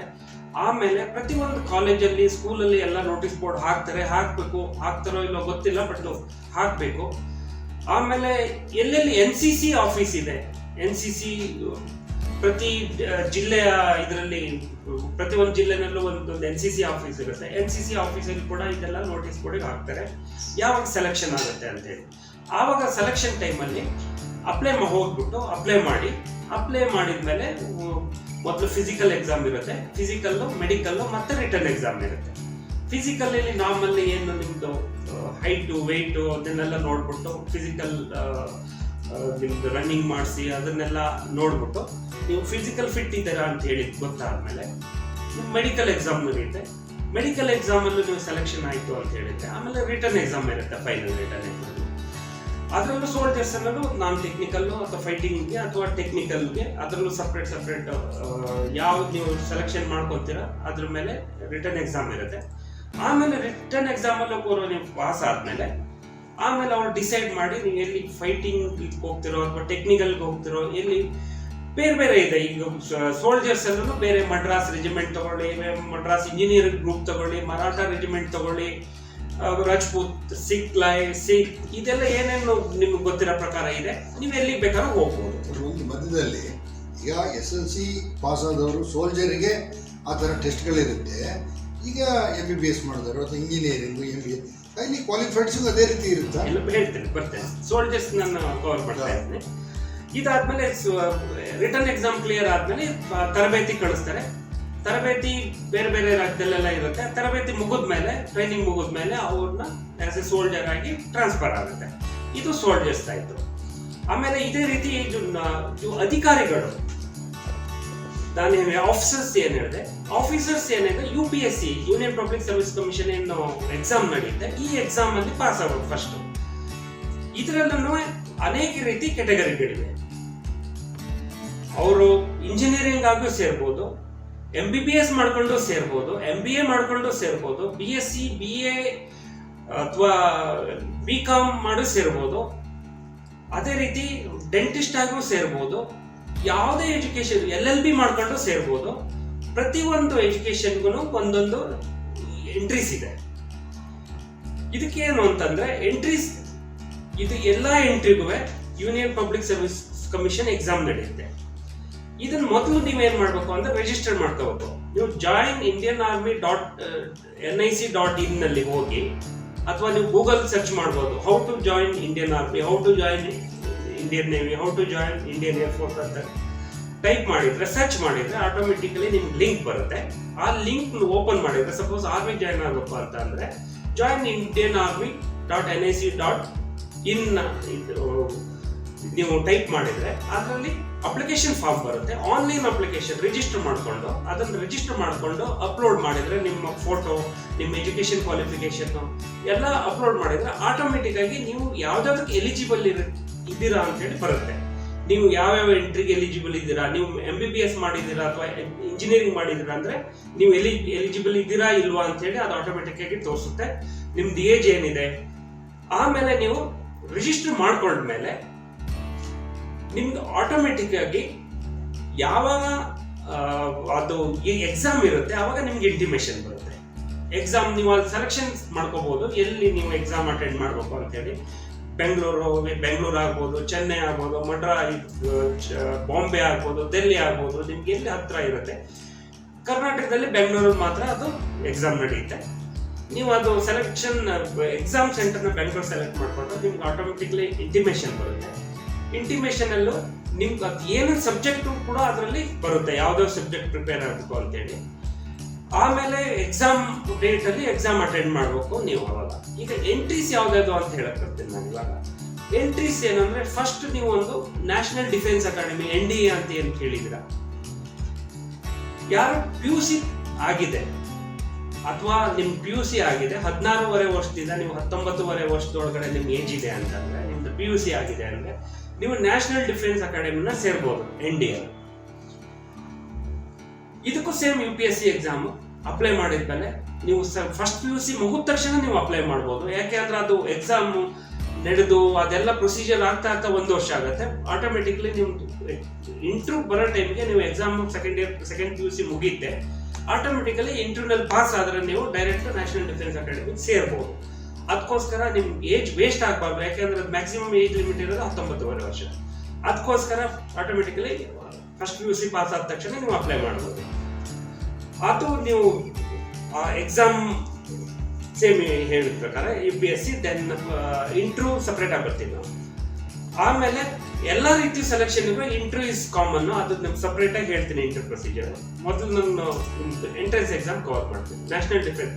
ಅದೇ ರೀತಿ ನೀವು PUC ಆದ ತಕ್ಷಣ ನೀವೊಂದು ಟೆಕ್ನಿಕಲ್ ಎಂಟ್ರಿ ಸ್ಕೀಮ್ ಅಂತ ಒಂದು ಸ್ಕೀಮ್ ಇದೆ, ಅದನ್ನ ಸೇರ್ಬೋದು. ಅದರಲ್ಲಿ ಏನು ಅಂತಂದ್ರೆ ನೀವು PUC ಮುಗಿದ ತಕ್ಷಣ ಜಾಯಿನ್ ಆದ್ರೆ ನಿಮ್ಗೆ ಆಟೋಮೆಟಿಕಲಿ 4 ವರ್ಷ ಇಂಜಿನಿಯರಿಂಗ್ ಆರ್ಮಿನೇ ನಿಮಗೆ ಮಾಡಿಸುತ್ತೆ. ಅದು ಟೆಕ್ನಿಕಲ್ ಎಂಟ್ರಿ ಸ್ಕೀಮ್ ಅಂತ ಹೇಳ್ತೀವಿ. ಸೆಕೆಂಡ್ PUC ನಿಮ್ದು ಏನು 70% ಇಂದ ಮೇಲೆ ಇದ್ರೆ ಜಾಯಿನ್ ಆಗಿ ಸೆಲೆಕ್ಷನ್ ಆದ್ರೆ ಆಟೋಮೆಟಿಕ್ಲಿ ಮತ್ತೆ 4 ವರ್ಷ ನೀವು ಇಂಜಿನಿಯರಿಂಗ್ ನ ಆರ್ಮಿನಲ್ಲೇ ಮುಗಿಸಿ ಮತ್ತೆ ನೀವು ಇಂಜಿನಿಯರಿಂಗ್ ಕೆಟಗರಿ ಏನಿದೆ ಆರ್ಮಿ ಅದಕ್ಕೆ ಸೇರ್ಬೋದು. ಟೆಕ್ನಿಕಲ್ ಎಂಟ್ರಿ ಸ್ಕೀಮ್ ಅಂತ ಹೇಳ್ತೀವಿ. ಇನ್ನೊಂದಿದೆ ಶಾರ್ಟ್ ಸರ್ವಿಸ್ ಕಮಿಷನ್ ಅಂತ ಹೇಳಿ. ಶಾರ್ಟ್ ಸರ್ವಿಸ್ ಕಮಿಷನ್ ಅಂತಂದ್ರೆ ನಿಮ್ದು ಡಿಗ್ರಿ ಆಗಿದ್ರೆ BA ಆಗಿರ್ಬೋದು, BSc ಆಗಿರ್ಬೋದು, BCom ಆಗಿರ್ಬೋದು, ಯಾವುದೇ ಆಗಿದ್ರೇನೆ ಇದನ್ನ ನೀವು ಸೇರಿದ್ರೆ ಶಾರ್ಟ್ ಸರ್ವಿಸ್ ಅಂತ ಹೇಳಿ ನೀವು ಮ್ಯಾಕ್ಸಿಮಮ್ 10 ವರ್ಷ ಸರ್ವಿಸ್ ಮಾಡ್ಬಿಟ್ಟು ಬೇಕಾದ್ರೆ ಬಿಟ್ಟು ಬರ್ಬೋದು. ಬೇಡ ನಾನು ಕಂಟಿನ್ಯೂ ಮಾಡಲ್ಲ ಅಂತ ಹೇಳಿದ್ರೆ 10 ವರ್ಷ ಮಾಡ್ಬಿಟ್ಟು ಬೇಗ ಬಿಟ್ಟು ಬರ್ಬೋದು. ಬಟ್ ಆದ್ರೆ ನಿಮ್ಗೆ ಅದರಲ್ಲಿ ಬಂದ ಮೇಲೆ ಪೆನ್ಷನ್ ಸಿಗಲ್ಲ. ನಿಮ್ಗೆ ನೀವು ಏನ್ ಸರ್ವಿಸ್ ಅಲ್ಲಿ ಇರ್ಬೇಕಾದ್ರೆ ಸ್ಯಾಲರಿ ಏನ್ ಸಿಗುತ್ತೆ ಅದು ಬಿಟ್ಟು ಸರ್ವಿಸ್ ಬಿಟ್ಟ ಮೇಲೆ ನಿಮ್ಗೆ ಯಾವುದೇ ರೀತಿ ಬೆನಿಫಿಟ್ಸ್ಗಳು ಅದರಲ್ಲಿ ಇಲ್ಲ. ಶಾರ್ಟ್ ಸರ್ವಿಸ್ ಕಮಿಷನ್ 10 ವರ್ಷ ಮುಗಿದ ನಂತರ ನೀವು ಕಂಟಿನ್ಯೂ ಮಾಡ್ಬೇಕಂತ ಬಂದ್ರೆ ಅದನ್ನು ನೀವು ಕಂಟಿನ್ಯೂ ಮಾಡ್ಬೋದು. ಆಮೇಲೆ ಇದೇ ರೀತಿ ನೀವು LLB ಮಾಡಿದ್ದೀರಾ ಅಂತ ಹೇಳಿದ್ರೆ LLB ಮಾಡಿದ್ರೆ ಜಾಗ್ ಬ್ರಾಂಚ್ ಅಂತ ಒಂದು ಆರ್ಮಿನಿದೆ, ಜಡ್ಜ್ ಅಡ್ವೊಕೇಟ್ ಜನರಲ್ ಅಂತೇಳಿ. ಆರ್ಮಿ ಲಾ ಏನಿದೆ ಅದು ಸಪರೇಟ್ ಆಗಿ ಒಂದು ಡಿಪಾರ್ಟ್ಮೆಂಟ್ ಇದೆ, ಜಡ್ಜ್ ಅಡ್ವೊಕೇಟ್ ಬ್ರಾಂಚ್ ಅಂತೇಳಿ ಆರ್ಮಿನಲ್ಲಿ ಒಂದು ಡಿಪಾರ್ಟ್ಮೆಂಟ್ ಇದೆ. ಅದರಲ್ಲಿ ಆಸ್ ಎ ಅಡ್ವೊಕೇಟ್ ಆಗಿ ನೀವು ಜಾಯ್ನ್ ಆಗ್ಬೋದು. LLB ಆಗಿದ್ರು ಸೇಮ್ ಇದೇ ರೀತಿ ನೀವು ಎನ್ರೋಲ್ ಮಾಡಿಕೊಂಡು UPSC ಎಕ್ಸಾಮ್ ಕ್ಲಿಯರ್ ಮಾಡಿದ್ರೆ, ಇಂಟರ್ವ್ಯೂ ಪಾಸ್ ಮಾಡಿದ್ರೆ ನೀವು ಅಡ್ವೊಕೇಟ್ ಆಗಿ ಆರ್ಮಿ ಅಥವಾ ನೇವಿ ಅಥವಾ ಏರ್ಫೋರ್ಸ್ ನ ಸೇರ್ಬೋದು. ಇದೇ ರೀತಿ ಮೆಡಿಕಲ್ ಆಗಿದೆ ಅಂತಂದ್ರೆ MBBS ಆಗಲಿ BDS ಆಗಲಿ ಇದು ಯಾವುದೇ ಮಾಡಿದ್ರು ಕೂಡ ನೀವು ಸೇಮ್ ಇದೇ ರೀತಿ UPSC ಎಕ್ಸಾಮ್ ಕ್ಲಿಯರ್ ಮಾಡಿಬಿಟ್ಟು ಆಮೇಲೆ ನೀವು ಅಲ್ಲಿ ಆಸ್ ಎ ಡಾಕ್ಟರ್ ಆಗಿ ಸೇರ್ಕೋಬಹುದು. ಇಲ್ಲ MBBS ಆಗಿಲ್ಲ ಅಂತಂದ್ರೂ ನೀವು PUC ಮಾಡಿದ ಮೇಲೂ ನೀವು ನಾನು ಡಾಕ್ಟರ್ ಆಗಬೇಕು ಅಂತ ಹೇಳಿದ್ರೆ ನಿಮ್ಗೆ ಆಟೋಮೆಟಿಕಲಿ ಪೂನಾದಲ್ಲಿ ಆರ್ಮಿ ಫೋರ್ಸಸ್ ಮೆಡಿಕಲ್ ಸರ್ವಿಸಸ್ ಅಂತ ಪೂನಾದಲ್ಲಿ ಮೆಡಿಕಲ್ ಕಾಲೇಜ್ ಇದೆ, ಅಲ್ಲೂ ಕೂಡ ನೀವು MBBS ನ ನೀವು ಕಂಟಿನ್ಯೂ ಮಾಡ್ಬೋದು ಸೇರಿದ ಮೇಲೆ. ಈ ಫೆಸಿಲಿಟಿನೂ ಕೂಡ ಇದೆ. ಅದಕ್ಕೆ ಆರ್ಮ್ ಫೋರ್ಸಸ್ ಮೆಡಿಕಲ್ ಸರ್ವಿಸ್ ಅಂತ ಹೇಳ್ತೀವಿ. ಅದೇ ರೀತಿ BDS ಡೆಂಟಿಸ್ಟ್ ಆಗಿದ್ರು ಕೂಡ ನೀವು ಇದೇ ರೀತಿ ಸೇರ್ಬೋದು. ಸೇಮ್ ಇಂಜಿನಿಯರಿಂಗ್ ಮಾಡಿದ್ರು ಕೂಡ ನೀವು ಸಪೋಸ್ ಟೆಲಿಕಮ್ಯುನಿಕೇಶನ್ ಎಲೆಕ್ಟ್ರಾನಿಕ್ ಟೆಲಿಕಮ್ಯುನಿಕೇಶನ್ ಮಾಡಿದ್ರೆ ನೀವು ಇದೇ ರೀತಿ ಜಾಯಿನ್ ಆಗಿ ಏನು ಆರ್ಮಿನಲ್ಲಿ ಟೆಲಿಕಮ್ಯುನಿಕೇಶನ್ ಡಿಪಾರ್ಟ್ಮೆಂಟ್ ಇದೆ ಅದಕ್ಕೆ ನೀವು ಜಾಯಿನ್ ಆಗ್ಬೋದು. ಅಥವಾ ಎಲೆಕ್ಟ್ರಿಕಲ್ ಅಥವಾ ಸಿವಿಲ್ಸ್ ಇಂಜಿನಿಯರಿಂಗ್ ಮಾಡಿದ್ರೆ ಏನು ನಮ್ಮ ಆರ್ಮಿ ಡಿಪಾರ್ಟ್ಮೆಂಟ್ ಇಂಜಿನಿಯರ್ಸ್ ಅಂತಿದೆ, ಏನು ಮಡ್ರಾಸ್ ಇಂಜಿನಿಯರ್ ಗ್ರೂಪ್ ಅಂತ ಏನು ಹೇಳ್ತೀವಿ, ಬೆಂಗಾಲ್ ಇಂಜಿನಿಯರ್ ಗ್ರೂಪ್ ಅಂತ ಹೇಳ್ತೀವಿ, ಬಾಂಬೆ ಇಂಜಿನಿಯರ್ ಗ್ರೂಪ್ ಅಂತ ಹೇಳ್ತೀವಿ. ಆಸ್ ಎ ಅಧಿಕಾರಿಯಾಗಿ ಇಂಜಿನಿಯರ್ ಆಗಿ ಸೇರ್ಬೋದು. ಆಮೇಲೆ ನೀವು ಅಥವಾ ಮೆಕ್ಯಾನಿಕಲ್ಲು ಅಥವಾ ಎಲೆಕ್ಟ್ರಿಕಲ್ಲು ಅಥವಾ ಎಲೆಕ್ಟ್ರಾನಿಕ್ ಇಂಜಿನಿಯರಿಂಗ್ ಮಾಡಿದ್ರೆ ಇದೇ ರೀತಿ ಜಾಯಿನ್ ಆಗ್ಬಿಟ್ಟು ನೀವು ಆರ್ಮಿನಲ್ಲಿ ಎಲೆಕ್ಟ್ರಾನಿಕ್ ಅಂಡ್ ಮೆಕ್ಯಾನಿಕಲ್ ಇಂಜಿನಿಯರಿಂಗ್ ಏನು ಒಂದು ಬ್ರಾಂಚ್ ಇದೆ ಅದಕ್ಕೆ ಹೋಗ್ಬೋದು. ಓಕೆ, ಇದು ಎಲ್ಲ ನೀವು UPSC ಎಕ್ಸಾಮ್ ಕ್ಲಿಯರ್ ಮಾಡಿದ್ಮೇಲೆ ಯಾರ್ಯಾರು ಎಕ್ಸಾಮ್ನ ಕ್ಲಿಯರ್ ಮಾಡ್ತಾರೆ ಇಂಟರ್ವ್ಯೂ ಬರುತ್ತೆ, ಇಂಟರ್ವ್ಯೂ ಕಾಲ್ ಲೆಟರ್ ಬರುತ್ತೆ. ಇಂಟರ್ವ್ಯೂ ನಾನು ಹೇಳಿದ ಪ್ರಕಾರ ನೀವು ಭಾರತದಲ್ಲಿ 3 ಜಾಗ ಇತ್ತು, ಈಗ 4 ಜಾಗ ಆಗಿದೆ. ಭೋಪಾಲ್, ಇಲಾಹಾಬಾದ್, ಕಪೂರ್ತಲಾ ಮತ್ತೆ ಬ್ಯಾಂಗ್ಳೂರು 4 ಜಾಗದಲ್ಲಿ ಸರ್ವಿಸ್ ಸೆಲೆಕ್ಷನ್ ಬೋರ್ಡ್ ಅಂತ 4 ದಿವಸ ಇಂಟರ್ವ್ಯೂ ನಡೆಯುತ್ತೆ. ಆ ಇಂಟರ್ವ್ಯೂನಲ್ಲಿ ಯಾರು ಎಕ್ಸಾಮ್ ಪಾಸ್ ಆಗಿರ್ತಾರೆ ಅವರಿಗೆಲ್ಲ ಕಾಲ್ ಲೆಟರ್ ಬರುತ್ತೆ. ಆ ಕಾಲ್ ಲೆಟರ್ ಬಂದ ಮೇಲೆ ಅಲ್ಲಿ ಸೆಲೆಕ್ಷನ್ಗೆ ಹೋದ್ರೆ 4 ದಿವಸ ಸೆಲೆಕ್ಷನ್ ಇರುತ್ತೆ. ನಾನು ಹೇಳಿದ ಪ್ರಕಾರ SSB ಇಂಟರ್ವ್ಯೂ ಏನಿದೆ ಭಾರತದಲ್ಲಿ ತುಂಬಾ ಕಷ್ಟವಾದ ಇಂಟರ್ವ್ಯೂ ಅಂತ ಹೇಳ್ತೀವಿ. ಯಾಕೆ ಅಂತಂದ್ರೆ ಇದು ಏನು ಆರ್ಮಿ, ನೇವಿ, ಏರ್ ಫೋರ್ಸ್ ಏನು ಸ್ಟ್ರಕ್ಚರ್ ಇದೆ ಇವಾಗ ಪ್ರೆಸೆಂಟ್, ಇದು ಬ್ರಿಟಿಷ್ ಕಾಲದ್ದು ಸ್ಟ್ರಕ್ಚರ್. ಬ್ರಿಟಿಷ್ ಅವರು ಈ ಪ್ರೊಸೀಜರ್ನ ಮಾಡಿದ್ದು. ಯಾಕೆ ಆವಾಗ ಮಾಡಿದ್ದು ಅಂತಂದ್ರೆ ಬ್ರಿಟಿಷ್ ಅವರು ಆವಾಗ ಏನು ಅಂದ್ರೆ ಬ್ರಿಟಿಷ್ ಅವರು ಇದ್ದಾಗ ಬ್ರಿಟಿಷ್ ಅವರು ಮಾತ್ರ ಆಫೀಸರ್ಸ್ ಆಗ್ತಿದ್ರು. ಇಂಡಿಯಾದವರೆಲ್ಲ ಸೋಲ್ಜರ್ಸ್ ಆಗಿರೋದು. ಆವಾಗ ಎಷ್ಟು ಟಫ್ ಯಾಕೆ ಮಾಡಿದ್ರು ಅಂದ್ರೆ ಇಂಡಿಯನ್ ಅವರು ಆಫೀಸರ್ಸ್ ಆಗಿ ಜಾಯಿನ್ ಆಗಬಾರ್ದು ಅಂತ ಅದು ಉದ್ದೇಶಕ್ಕೋಸ್ಕರ ಬ್ರಿಟಿಷ್ ಅವರು ಟಫ್ ಪ್ರೊಸೀಜರ್ನ ಇಟ್ಟಿದ್ರು. ಯಾಕೆಂದ್ರೆ ಇಂಟರ್ವ್ಯೂಗೆ ಹೋದ್ರೆ ಇಂಡಿಯನ್ ಹೋಗ್ತಾರೆ, ಬ್ರಿಟಿಷರು ಹೋಗ್ತಾರೆ ಇಂಟರ್ವ್ಯೂಗೆ, ಬಟ್ ಇಂಡಿಯನ್ಸ್ಗೆ ಆಗ್ತಿರ್ಲಿಲ್ಲ ಸೆಲೆಕ್ಷನ್ ಆಗೋದು, ಬ್ರಿಟಿಷ್ ಅವರು ಆಗೋದು ಆಫೀಸರ್ಸ್. ಆ ಒಂದು ಉದ್ದೇಶದಿಂದ ಬ್ರಿಟಿಷರ್ ಏನ್ ಮಾಡಿದ್ರು ಅಂದ್ರೆ ಟಫ್ ಪ್ರೊಸೀಜರ್ನ ಫಾಲೋ ಮಾಡ್ತಾ ಇದ್ರು. ಬಟ್ ಆಮೇಲೆ ಇಂಡಿಪೆಂಡೆಂಟ್ ನಮ್ಗೇನು ಸ್ವತಂತ್ರ ಸಿಕ್ಕಿದ ಮೇಲೂ ಬಟ್ ಅವ್ರು ಏನು ಗೈಡ್ಲೈನ್ ಅಥವಾ ಪ್ರೊಸೀಜರ್ ಯೂಸ್ ಮಾಡ್ತಿದ್ರು ತುಂಬಾ ಎಫೆಕ್ಟಿವ್ ಆಗಿದೆ, ತುಂಬಾ ಎಫೆಕ್ಟಿವ್ ಆಗಿತ್ತು. ಅದಕ್ಕೋಸ್ಕರ ಈಗಲೂ ಕೂಡ ಕಂಟಿನ್ಯೂ ಆಗ್ತಾ ಇದೆ. ಬಟ್ ಹಾಗೆ ಹೇಳಿದ ಪ್ರಕಾರ ಈಗ ಇಂಡಿಯನ್ಸ್ ಆಗ್ತಾ ಇಲ್ಲ ಅಂತಲ್ಲ, ಪ್ರೊಸೀಜರ್ ಟಫ್ ಆಗಿದೆ. ಬಟ್ ಜೊತೆನಲ್ಲಿ ಯಂಗ್ಸ್ಟರ್ಸ್ IQ ಲೆವೆಲ್ ಜಾಸ್ತಿ ಆಗಿದೆ, ಇಂಟೆಲಿಜೆನ್ಸಿ ಜಾಸ್ತಿ ಆಗಿದೆ, ಎಜುಕೇಶನ್ ಕ್ವಾಲಿಫಿಕೇಶನ್ ಜಾಸ್ತಿ ಆಗಿದೆ, ಅವೇರ್ನೆಸ್ ಜಾಸ್ತಿ ಆಗಿದೆ. ಹಾಗಾಗಿ ಸೆಲೆಕ್ಷನ್ ಆಗ್ತಾ ಇದೆ. ಆವಾಗ ಅಷ್ಟಿರಲಿಲ್ಲ. ಆಮೇಲೆ ಈಗ ಏನ್ ನಿಮ್ಗೆ ಹೇಳಿದೆ, ಸೆಲೆಕ್ಷನ್ ಯಾಕೆ ಅಷ್ಟು ಟಫ್ ಅಂತಂದ್ರೆ ಭಾರತದ ಏನು ಟ್ರೈನಿಂಗ್ ಇದೆ, ಆರ್ಮಿ ಟ್ರೈನಿಂಗ್ ಆಗಲಿ, ನೇವಿ ಟ್ರೈನಿಂಗ್ ಆಗಲಿ, ಏರ್ಫೋರ್ಸ್ ಟ್ರೈನಿಂಗ್ ಆಗಲಿ, ವಿಶ್ವದಲ್ಲೇ ತುಂಬಾ ಕಷ್ಟವಾದ ಟ್ರೈನಿಂಗ್ ಅಂತ ಹೇಳ್ತಾರೆ. ಆಫೀಸರ್ಸ್ ಟ್ರೈನಿಂಗ್ 4 ವರ್ಷ ಇಂಡಿಯನ್ ಮಿಲಿಟರಿ ಅಕಾಡೆಮಿನಲ್ಲಿ, 3 ವರ್ಷ ನ್ಯಾಷನಲ್ ಡಿಫೆನ್ಸ್ ಅಕಾಡೆಮಿನಲ್ಲಿ, 1 ವರ್ಷ ಇಂಡಿಯನ್ ಮಿಲಿಟರಿ ಅಕಾಡೆಮಿ, 4 ವರ್ಷ ಟ್ರೈನಿಂಗ್ ಏನು ನಡೆಯುತ್ತೆ, ಅದರ ವಿಶ್ವದಲ್ಲೇ ಅತಿ ಕಷ್ಟವಾದ ಟ್ರೈನಿಂಗ್ ಅಂತ ಹೇಳ್ತಾರೆ. ಯಾಕೆ ಅಂತಂದ್ರೆ ನಮ್ದು ಭಾರತದೇನು ಇದು ಎನ್ವೈರನ್ಮೆಂಟ್ ಆಗಲಿ ಅಥವಾ ಡಿಮೋಗ್ರಫಿ ಏನಿದೆ, ಮೌಂಟೇನ್ಸ್ ಟೆರೇನು, ಹಿಲ್ಲಿ ಟೆರೇನು, ಡೆಸರ್ಟ್, ಆಮೇಲೆ ಗ್ಲೇಷಿಯರು, ಇದೆಲ್ಲ ಏನು ಡಿಫ್ರೆಂಟ್. ಈ ಕಡೆ ಬರಲಿ ಸ್ಯಾಂಡ್ ಇದೆ, ಡೆಸರ್ಟ್ ಇದೆ, ಮೇಲೆ ಹೋಗ್ಲಿ ಗ್ಲೇಷಿಯರ್ ಇದೆ, ಆಮೇಲೆ ನಾರ್ತ್ ಈಸ್ಟ್ ಹೋಗ್ಲಿ ಮೌಂಟೇನ್ಸ್ ಇದೆ. ನಮ್ಮ ಇಂಡಿಯಾದಲ್ಲಿ ಪ್ರತಿಯೊಂದು ಟೆರೇನು ಇದೆ. ಮೋಸ್ಟ್ ಡಿಫಿಕಲ್ಟ್ ಜಿಯೋಗ್ರಫಿಕಲ್ ಅಂತ ಹೇಳಿದ್ರೆ ಇಂಡಿಯಾ ಅಂತ ಹೇಳ್ಬೋದು. ಇಲ್ಲಿ ಎಲ್ಲಾ ಕಡೆ ಕೆಲಸ ಮಾಡಬೇಕು ಅಂತಂದ್ರೆ ಸೋಲ್ಜರ್ಸ್ ಆಗಲಿ, ಆಫೀಸರ್ಸ್ ಆಗಲಿ ಫಿಸಿಕಲಿ ಫಿಟ್, ಮೆಂಟಲಿ ಟಫ್ ಇರಲೇಬೇಕಾಗುತ್ತೆ. ಅದಕ್ಕೋಸ್ಕರ ಅವ್ರ ಟ್ರೈನಿಂಗ್ ಅಷ್ಟು ಟಫ್ ಇರಲೇಬೇಕು. ಇಲ್ಲ ಅಂದ್ರೆ ಈ ಟೆರೇನ್ನಲ್ಲಿ ಕೆಲಸ ಮಾಡೋದು, ಸೇವೆ ಮಾಡೋದು ತುಂಬಾ ಕಷ್ಟ ಆಗುತ್ತೆ. ಆಮೇಲೆ ಇದು ಸೆಲೆಕ್ಷನ್ ಪ್ರೊಸೀಜರ್ ಇಷ್ಟು ಕಷ್ಟ ಅಂತ ಯಾಕೆ ಹೇಳ್ತೀನಿ ಅಂತಂದ್ರೆ, ನಾನು ನಿಮ್ಗೆ ಹೇಳಿದ ಪ್ರಕಾರ ಪ್ರತಿ ಒಂದು ಕೋರ್ಸ್ ಅಲ್ಲೂ ಏನೇನು ಇದು ಎಂಟ್ರೀಸ್ ಹೇಳಿದೆ, 100 ವೇಕೆನ್ಸಿ ಇರುತ್ತೆ ವರ್ಷದಲ್ಲಿ. 100 ವೇಕೆನ್ಸಿ ಅಂತಂದ್ರೆ 100 ವೇಕೆನ್ಸಿಗೆ 100 ಸೆಲೆಕ್ಷನ್ ಆಗ್ಲೇಬೇಕು ಅಂತೇನಿಲ್ಲ. ಅದರಲ್ಲಿ 2 ಆಗ್ಬೋದು, 3 ಜನನೂ ಆಗ್ಬೋದು, 10 ಜನನೂ ಆಗ್ಬೋದು, ಮ್ಯಾಕ್ಸಿಮಮ್ 100 ಆಗ್ಬೋದು. ಅದಕ್ಕಿಂತ ಜಾಸ್ತಿ ಆಗಕ್ಕಿಲ್ಲ, ಅದಕ್ಕಿಂತ ಕಡಿಮೆ ಸೆಲೆಕ್ಷನ್ ಆಗ್ಬೋದು. ಇದು ಪ್ರೊಸೀಜರ್ ಏನು ಸೆಲೆಕ್ಷನ್ ಪ್ರೊಸೀಜರ್ ಇದೆ, ಇದು ಸೆಲೆಕ್ಷನ್ ಅಂತ ಹೇಳಿದ್ರೆ ರಿಜೆಕ್ಷನ್ ಅಂತ ಹೇಳಿದ್ರೆ ತಪ್ಪಾಗಲ್ಲ. ಸೆಲೆಕ್ಟ್ ಮಾಡ್ತಾ ಹೋಗ್ತಾರೆ, ಯಾರ್ಯಾರು ಅವರು ಎಲಿಜಿಬಲ್ ಇಲ್ಲ, ಸೂಟಬಲ್ ಇಲ್ಲ, ಅವ್ರನ್ನ ಬಿಡ್ತಾ ಹೋಗ್ತಾರೆ. ಫೈನಲ್ ಏನು ಮ್ಯಾಕ್ಸಿಮಮ್ ಕೆಪಾಸಿಟಿ 100 ಇದ್ರೆ 100 ಕ್ರಾಸ್ ಮಾಡೋಕ್ಕಾಗಲ್ಲ. 100 ವೇಕೆನ್ಸಿ ಇದ್ರೆ ಮೋರ್ ದೆನ್ 20,000 30,000 ಅಪ್ಲಿಕೇಶನ್ ಬರ್ತವೆ. 20,000 30,000 ಅಪ್ಲಿಕೇಶನ್ ಬಂದ್ರೆ ಅದರಲ್ಲಿ ಒಂದು 20,000 ಕ್ಯಾಂಡಿಡೇಟ್ ಎಕ್ಸಾಮ್ ಪಾಸ್ ಮಾಡಿದ್ರೆ ಅವ್ರನ್ನೆಲ್ಲ ಇಂಟರ್ವ್ಯೂ ಮಾಡಿದಾಗ 100 ವೇಕೆನ್ಸಿ 100 ತಗೋಬೇಕಾಗುತ್ತೆ. ಅದಕ್ಕೋಸ್ಕರ ಅದ್ರ 4 ದಿವಸ ಇಂಟರ್ವ್ಯೂ ನಡೆಯುತ್ತೆ. 4 ದಿವಸದ ಇಂಟರ್ವ್ಯೂನಲ್ಲಿ ಮೊದಲನೇ ದಿವಸದಲ್ಲಿ ಏನಿದೆ ಇಂಟರ್ವ್ಯೂ, ಅದ್ರ ಸ್ಕ್ರೀನಿಂಗ್ ಟೆಸ್ಟ್ ಅಂತ ಹೇಳ್ತಾರೆ. ಸ್ಕ್ರೀನಿಂಗ್ ಟೆಸ್ಟ್ ಅಲ್ಲಿ ನಿಮಗೆ ಇದು ಪ್ರೊಸೀಜರ್ ಎಲ್ಲ ಸೇಮ್ ಇರುತ್ತೆ, ಆರ್ಮಿ ಆಗಲಿ, ನೇವಿ ಆಗಲಿ, ಏರ್ಫೋರ್ಸ್ ಎಲ್ಲ. ಹಾಗಾಗಿ ಅದರಲ್ಲಿ ಡಿಫ್ರೆನ್ಸ್ ಏನಿಲ್ಲ. ಸರ್ವಿಸ್ ಸೆಲೆಕ್ಷನ್ ಬೋರ್ಡ್ ನಿಮ್ಗೆ ಇಂಟರ್ವ್ಯೂ ಹೇಳ್ತಿರೋ ಪ್ರಕಾರ ಸ್ಕ್ರೀನಿಂಗ್ ಟೆಸ್ಟ್ ಅಲ್ಲಿ ಮೊದಲು ನಿಮ್ಗೊಂದು ಸಿಚುವೇಶನ್ ಕೊಡ್ತಾರೆ. ಸ್ಕ್ರೀನ್ ಮೇಲೆ ಒಂದು ಡಯಾಗ್ರಾಮ್ ಬರುತ್ತೆ ಅಥವಾ ಒಂದು ಪಿಕ್ಚರ್ ಬರುತ್ತೆ. ಅದನ್ನ ನೀವು 1 ನಿಮಿಷ ನೋಡ್ಬಿಟ್ಟು ಅದನ್ನ ನೀವು ನಿಮ್ಮ ವರ್ಡಲ್ಲಿ ಅದನ್ನ ಸ್ಟೋರಿ ಬರಿಬೇಕಾಗುತ್ತೆ. ಅದರಲ್ಲಿ ಏನ್ ಪ್ರಯೋಜನ ಅಂತ ಏನ್ ಕೇಳ್ಬೋದು. ಅದು ಸ್ಟೋರಿ ನೋಡಿದ್ರೆ, ಒಂದು ಪಿಕ್ಚರ್ ನೋಡಿದ್ರೆ ಕೆಲವರು ನೆಗೆಟಿವ್ ಥಿಂಕ್ ಮಾಡ್ತಾರೆ, ಕೆಲವರು ಪಾಸಿಟಿವ್ ಥಿಂಕ್ ಮಾಡ್ತಾರೆ, ಕೆಲವ್ರಿಗೆ ಏನೂ ಅರ್ಥ ಆಗಲ್ಲ ಅದೇನು ಅಂತೇಳಿ. ಇದು ಸಿಚುವೇಶನ್ ಯಾವ ನಿಮ್ಮ ಥಿಂಕಿಂಗ್ ಏನಿದೆ ಅಂತ ತಿಳ್ಕೊಳ್ಳೋದಕ್ಕೋಸ್ಕರ ಈ ಇಂಟರ್ವ್ಯೂ ನಡೆಯುತ್ತೆ. ಈ ಸೆಲೆಕ್ಷನ್ ಪ್ರೊಸೀಜರ್ ಅಲ್ಲಿ ಸೈಕಾಲಜಿಸ್ಟ್ ಇರ್ತಾರೆ, ಹೈಲಿ ಕ್ವಾಲಿಫೈಡ್ ಸೈಕಾಲಜಿಸ್ಟ್ ಇರ್ತಾರೆ, highly qualified ground test officers ಅಂತ ಹೇಳ್ತಾರೆ, ಇಂಟರ್ವ್ಯೂಯಿಂಗ್ ಆಫೀಸರ್ಸ್ ಇರ್ತಾರೆ, ಮೆಡಿಕಲ್ ಆಫೀಸರ್ಸ್ ಇರ್ತಾರೆ, ಆಮೇಲೆ ಇನ್ನೊಬ್ರು ಫೈನಲ್ ಆಗಿ ಇಂಟರ್ವ್ಯೂ ಮಾಡೋ ಆಫೀಸರ್ಸ್ ಇರ್ತಾರೆ. ಒಂದು ಕಂಪ್ಲೀಟ್ ಬೋರ್ಡೇ ಇರುತ್ತೆ. ಒಬ್ಬ ಕ್ಯಾಂಡಿಡೇಟ್ನ 4 ಜನ ಇದು ಮಾಡ್ತಾರೆ.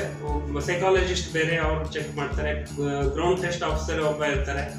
ಆಮೇಲೆ ಇನ್ನೊಬ್ಬ ಮೆಡಿಕಲ್ ಆಫೀಸರ್ ಇರ್ತಾರೆ, ಫೈನಲ್ ಒಬ್ಬ ಇಂಟರ್ವ್ಯೂ ಆಫೀಸರ್ ಅಂತ ಒಬ್ಬ ಇರ್ತಾರೆ. ಎಲ್ಲ ಮುಗಿದ ಮೇಲೆ ಫೈನಲ್ ಬೋರ್ಡ್ ಒಬ್ಬ ಹೆಡ್ ಇರ್ತಾರೆ.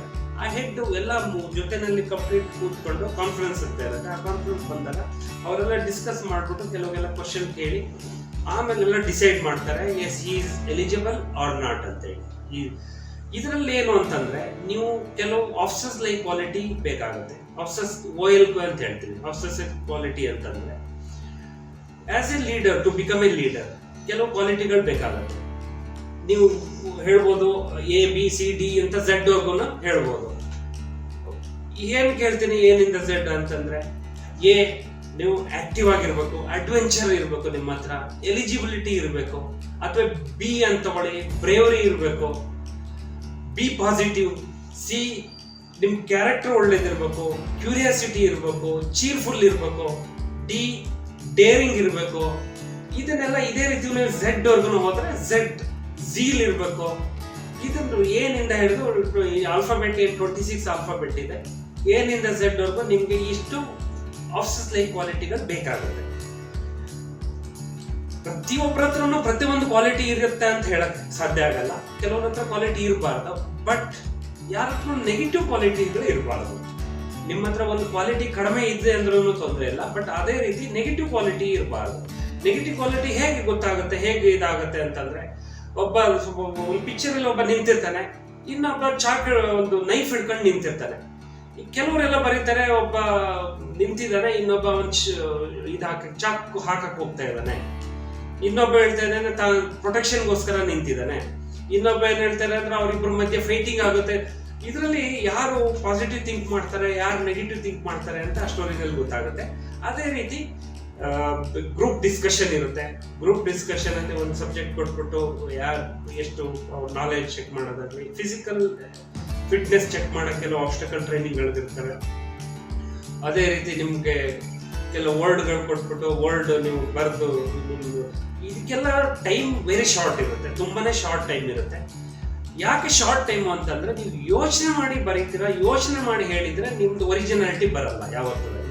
ಎಕ್ಸಾಂಪಲ್ ತಗೊಳ್ಳಿ, ಯಾರನ್ನಾದ್ರೂ ಕ್ವಶನ್ ಕೇಳಿದಾಗ ಅವನೇನು ಇಮಿಡಿಯೇಟ್ಲಿ ಆನ್ಸರ್ ಏನ್ ಬರುತ್ತೋ ಅದು ಆಕ್ಚುಲ್ ಆನ್ಸರ್. ಅವನಿಗೆ ನೀವು 2 ನಿಮಿಷ ಟೈಮ್ ಕೊಟ್ಬಿಟ್ಟು ಆಟೋಮೆಟಿಕ್ಲಿ ಅವ್ರ ಸೆಂಟೆನ್ಸ್ ಚೇಂಜ್ ಆಗುತ್ತೆ. ಯೋಚನೆ ಮಾಡಿ ಮಾತಾಡಿದಾಗ ಅವನು, ಈ ಪೊಲಿಟಿಷಿಯನ್ ತಗೊಳ್ಳಿ, ಅವ್ರು ಯೋಚನೆ ಮಾಡಿ ಮಾತಾಡಿದಾಗ ಏನ್ ಮಾತಾಡಬೇಕು ಏನ್ ಮಾತಾಡಬಾರ್ದು ಅಂತ ಯೋಚನೆ ಮಾಡಿ ಮಾತಾಡ್ತಾರೆ, ಅದು ಒರಿಜಿನಾಲಿಟಿ ಅಲ್ಲ. ಇಮಿಡಿಯೇಟ್ಲಿ ಯಾರು ಮಾತಾಡ್ತಾರೆ ಅವ್ರ ಒರಿಜಿನಾಲಿಟಿ ಇರುತ್ತೆ. ಹಾಗಾಗಿ ಈ ಸೆಲೆಕ್ಷನ್ ಬೋರ್ಡ್ ಅಲ್ಲಿ ನಿಮ್ಗೆ ಟೈಮ್ ಶಾರ್ಟ್ ಇರುತ್ತೆ. ಬರೆಯಕ್ಕಾಗ್ಲಿ, ಹೇಳಕ್ಕಾಗ್ಲಿ, ಅಥವಾ ಏನೇ ಇದು ಮಾಡೋಕ್ಕಾದ್ರೂ ನಿಮ್ದು ಮೆಂಟಾಲಿಟಿ ಏನಿರುತ್ತೆ ಆಟೋಮೆಟಿಕ್ಲಿ ಇಮಿಡಿಯೇಟ್ಲಿ ಹೊರಗೆ ಬಂದ್ಬಿಡುತ್ತೆ. ಅದೇ ರೀತಿ 4-5 ಜನ ಸಪ್ರೇಟ್ ಅವ್ರ ಕೇಸ್ ರೆಡಿ ಮಾಡಿಬಿಟ್ಟು ಫೈನಲ್ ಇಂಟರ್ವ್ಯೂನಲ್ಲಿ ಅವ್ರು ಡಿಸೈಡ್ ಮಾಡಿಬಿಟ್ಟು ನೀವು ಕೆಲವು ಮತ್ತೆ ಬಾರ್ಡರ್ ಕೇಸ್ ಇದ್ರೆ ಬಾರ್ಡರ್ ಕೇಸ್ನ ಅಲ್ಲೇ ಎಲ್ಲ ಕ್ಲಿಯರ್ ಮಾಡಿಬಿಟ್ಟು ಅವ್ನು ಸೆಲೆಕ್ಷನ್ ಆಗಿದ್ದನೋ ರಿಜೆಕ್ಷನ್ ಆಗಿದ್ದನೋ ಅಂತೇಳಿ ಇದು ಮಾಡ್ತಾರೆ. ಪ್ರಿಯ ವೀಕ್ಷಕರೇ, ಈ ದೇಶದ ರಕ್ಷಣೆ ವ್ಯವಸ್ಥೆಯ ಬಗ್ಗೆ ಮಾತನಾಡ್ತಾ ಇದ್ದೀವಿ. ಒಂದು ವಿರಾಮ, ಮತ್ತೆ ಬರ್ತೀನಿ, ದಯವಿಟ್ಟು ಕಾಯ್ತಾ ಇರಿ. ಒಂದು ಸಣ್ಣ ಬ್ರೇಕ್ನ ನಂತರ ಮುಂದುವರಿಯುವುದು. Small break, stay tune. Nisarga Arogyadhama health care centre Bengaluru, rehabilitation, nursing with geriatric care centre. ನಮ್ಮಲ್ಲಿ ಅಂಗವಿಕಲ, ಬುದ್ಧಿಮಾಂದ್ಯ, Alzheimer, dementia, Parkinson, bed ridden, paralytic ಸ್ಟ್ರೋಕ್ನಂತಹ ಟ್ರೀಟ್ಮೆಂಟ್ ದೊರೆಯುತ್ತದೆ.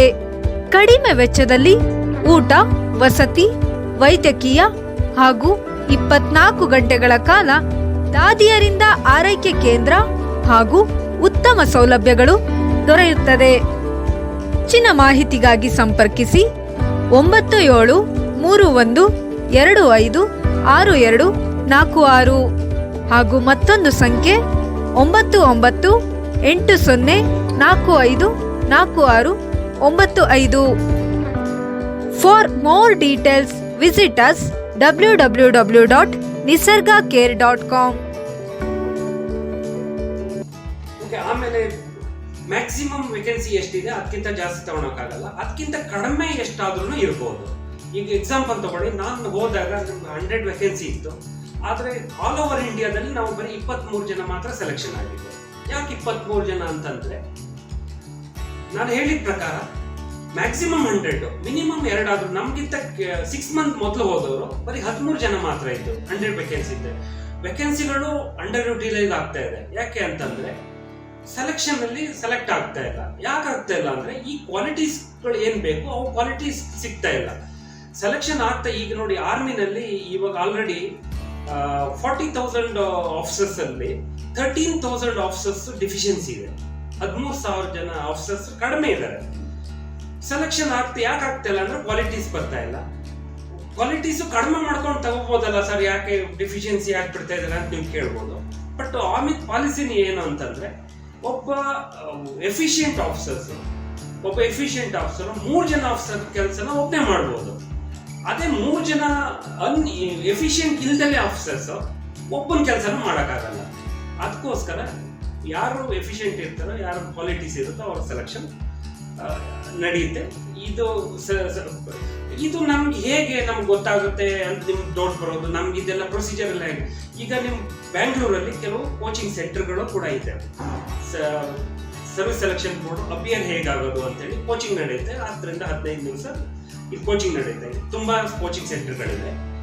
ಈಗ ನಿಮ್ಗೆ ಆನ್ಲೈನ್ ಅಲ್ಲೂ ಸಿಗುತ್ತೆ ಸರ್ವಿಸ್ ಸೆಲೆಕ್ಷನ್ ಬೋರ್ಡ್ ಪ್ರೊಸೀಜರ್, ಅದ್ರಲ್ಲೂ ನೀವು ನೋಡ್ಕೊಬಹುದು.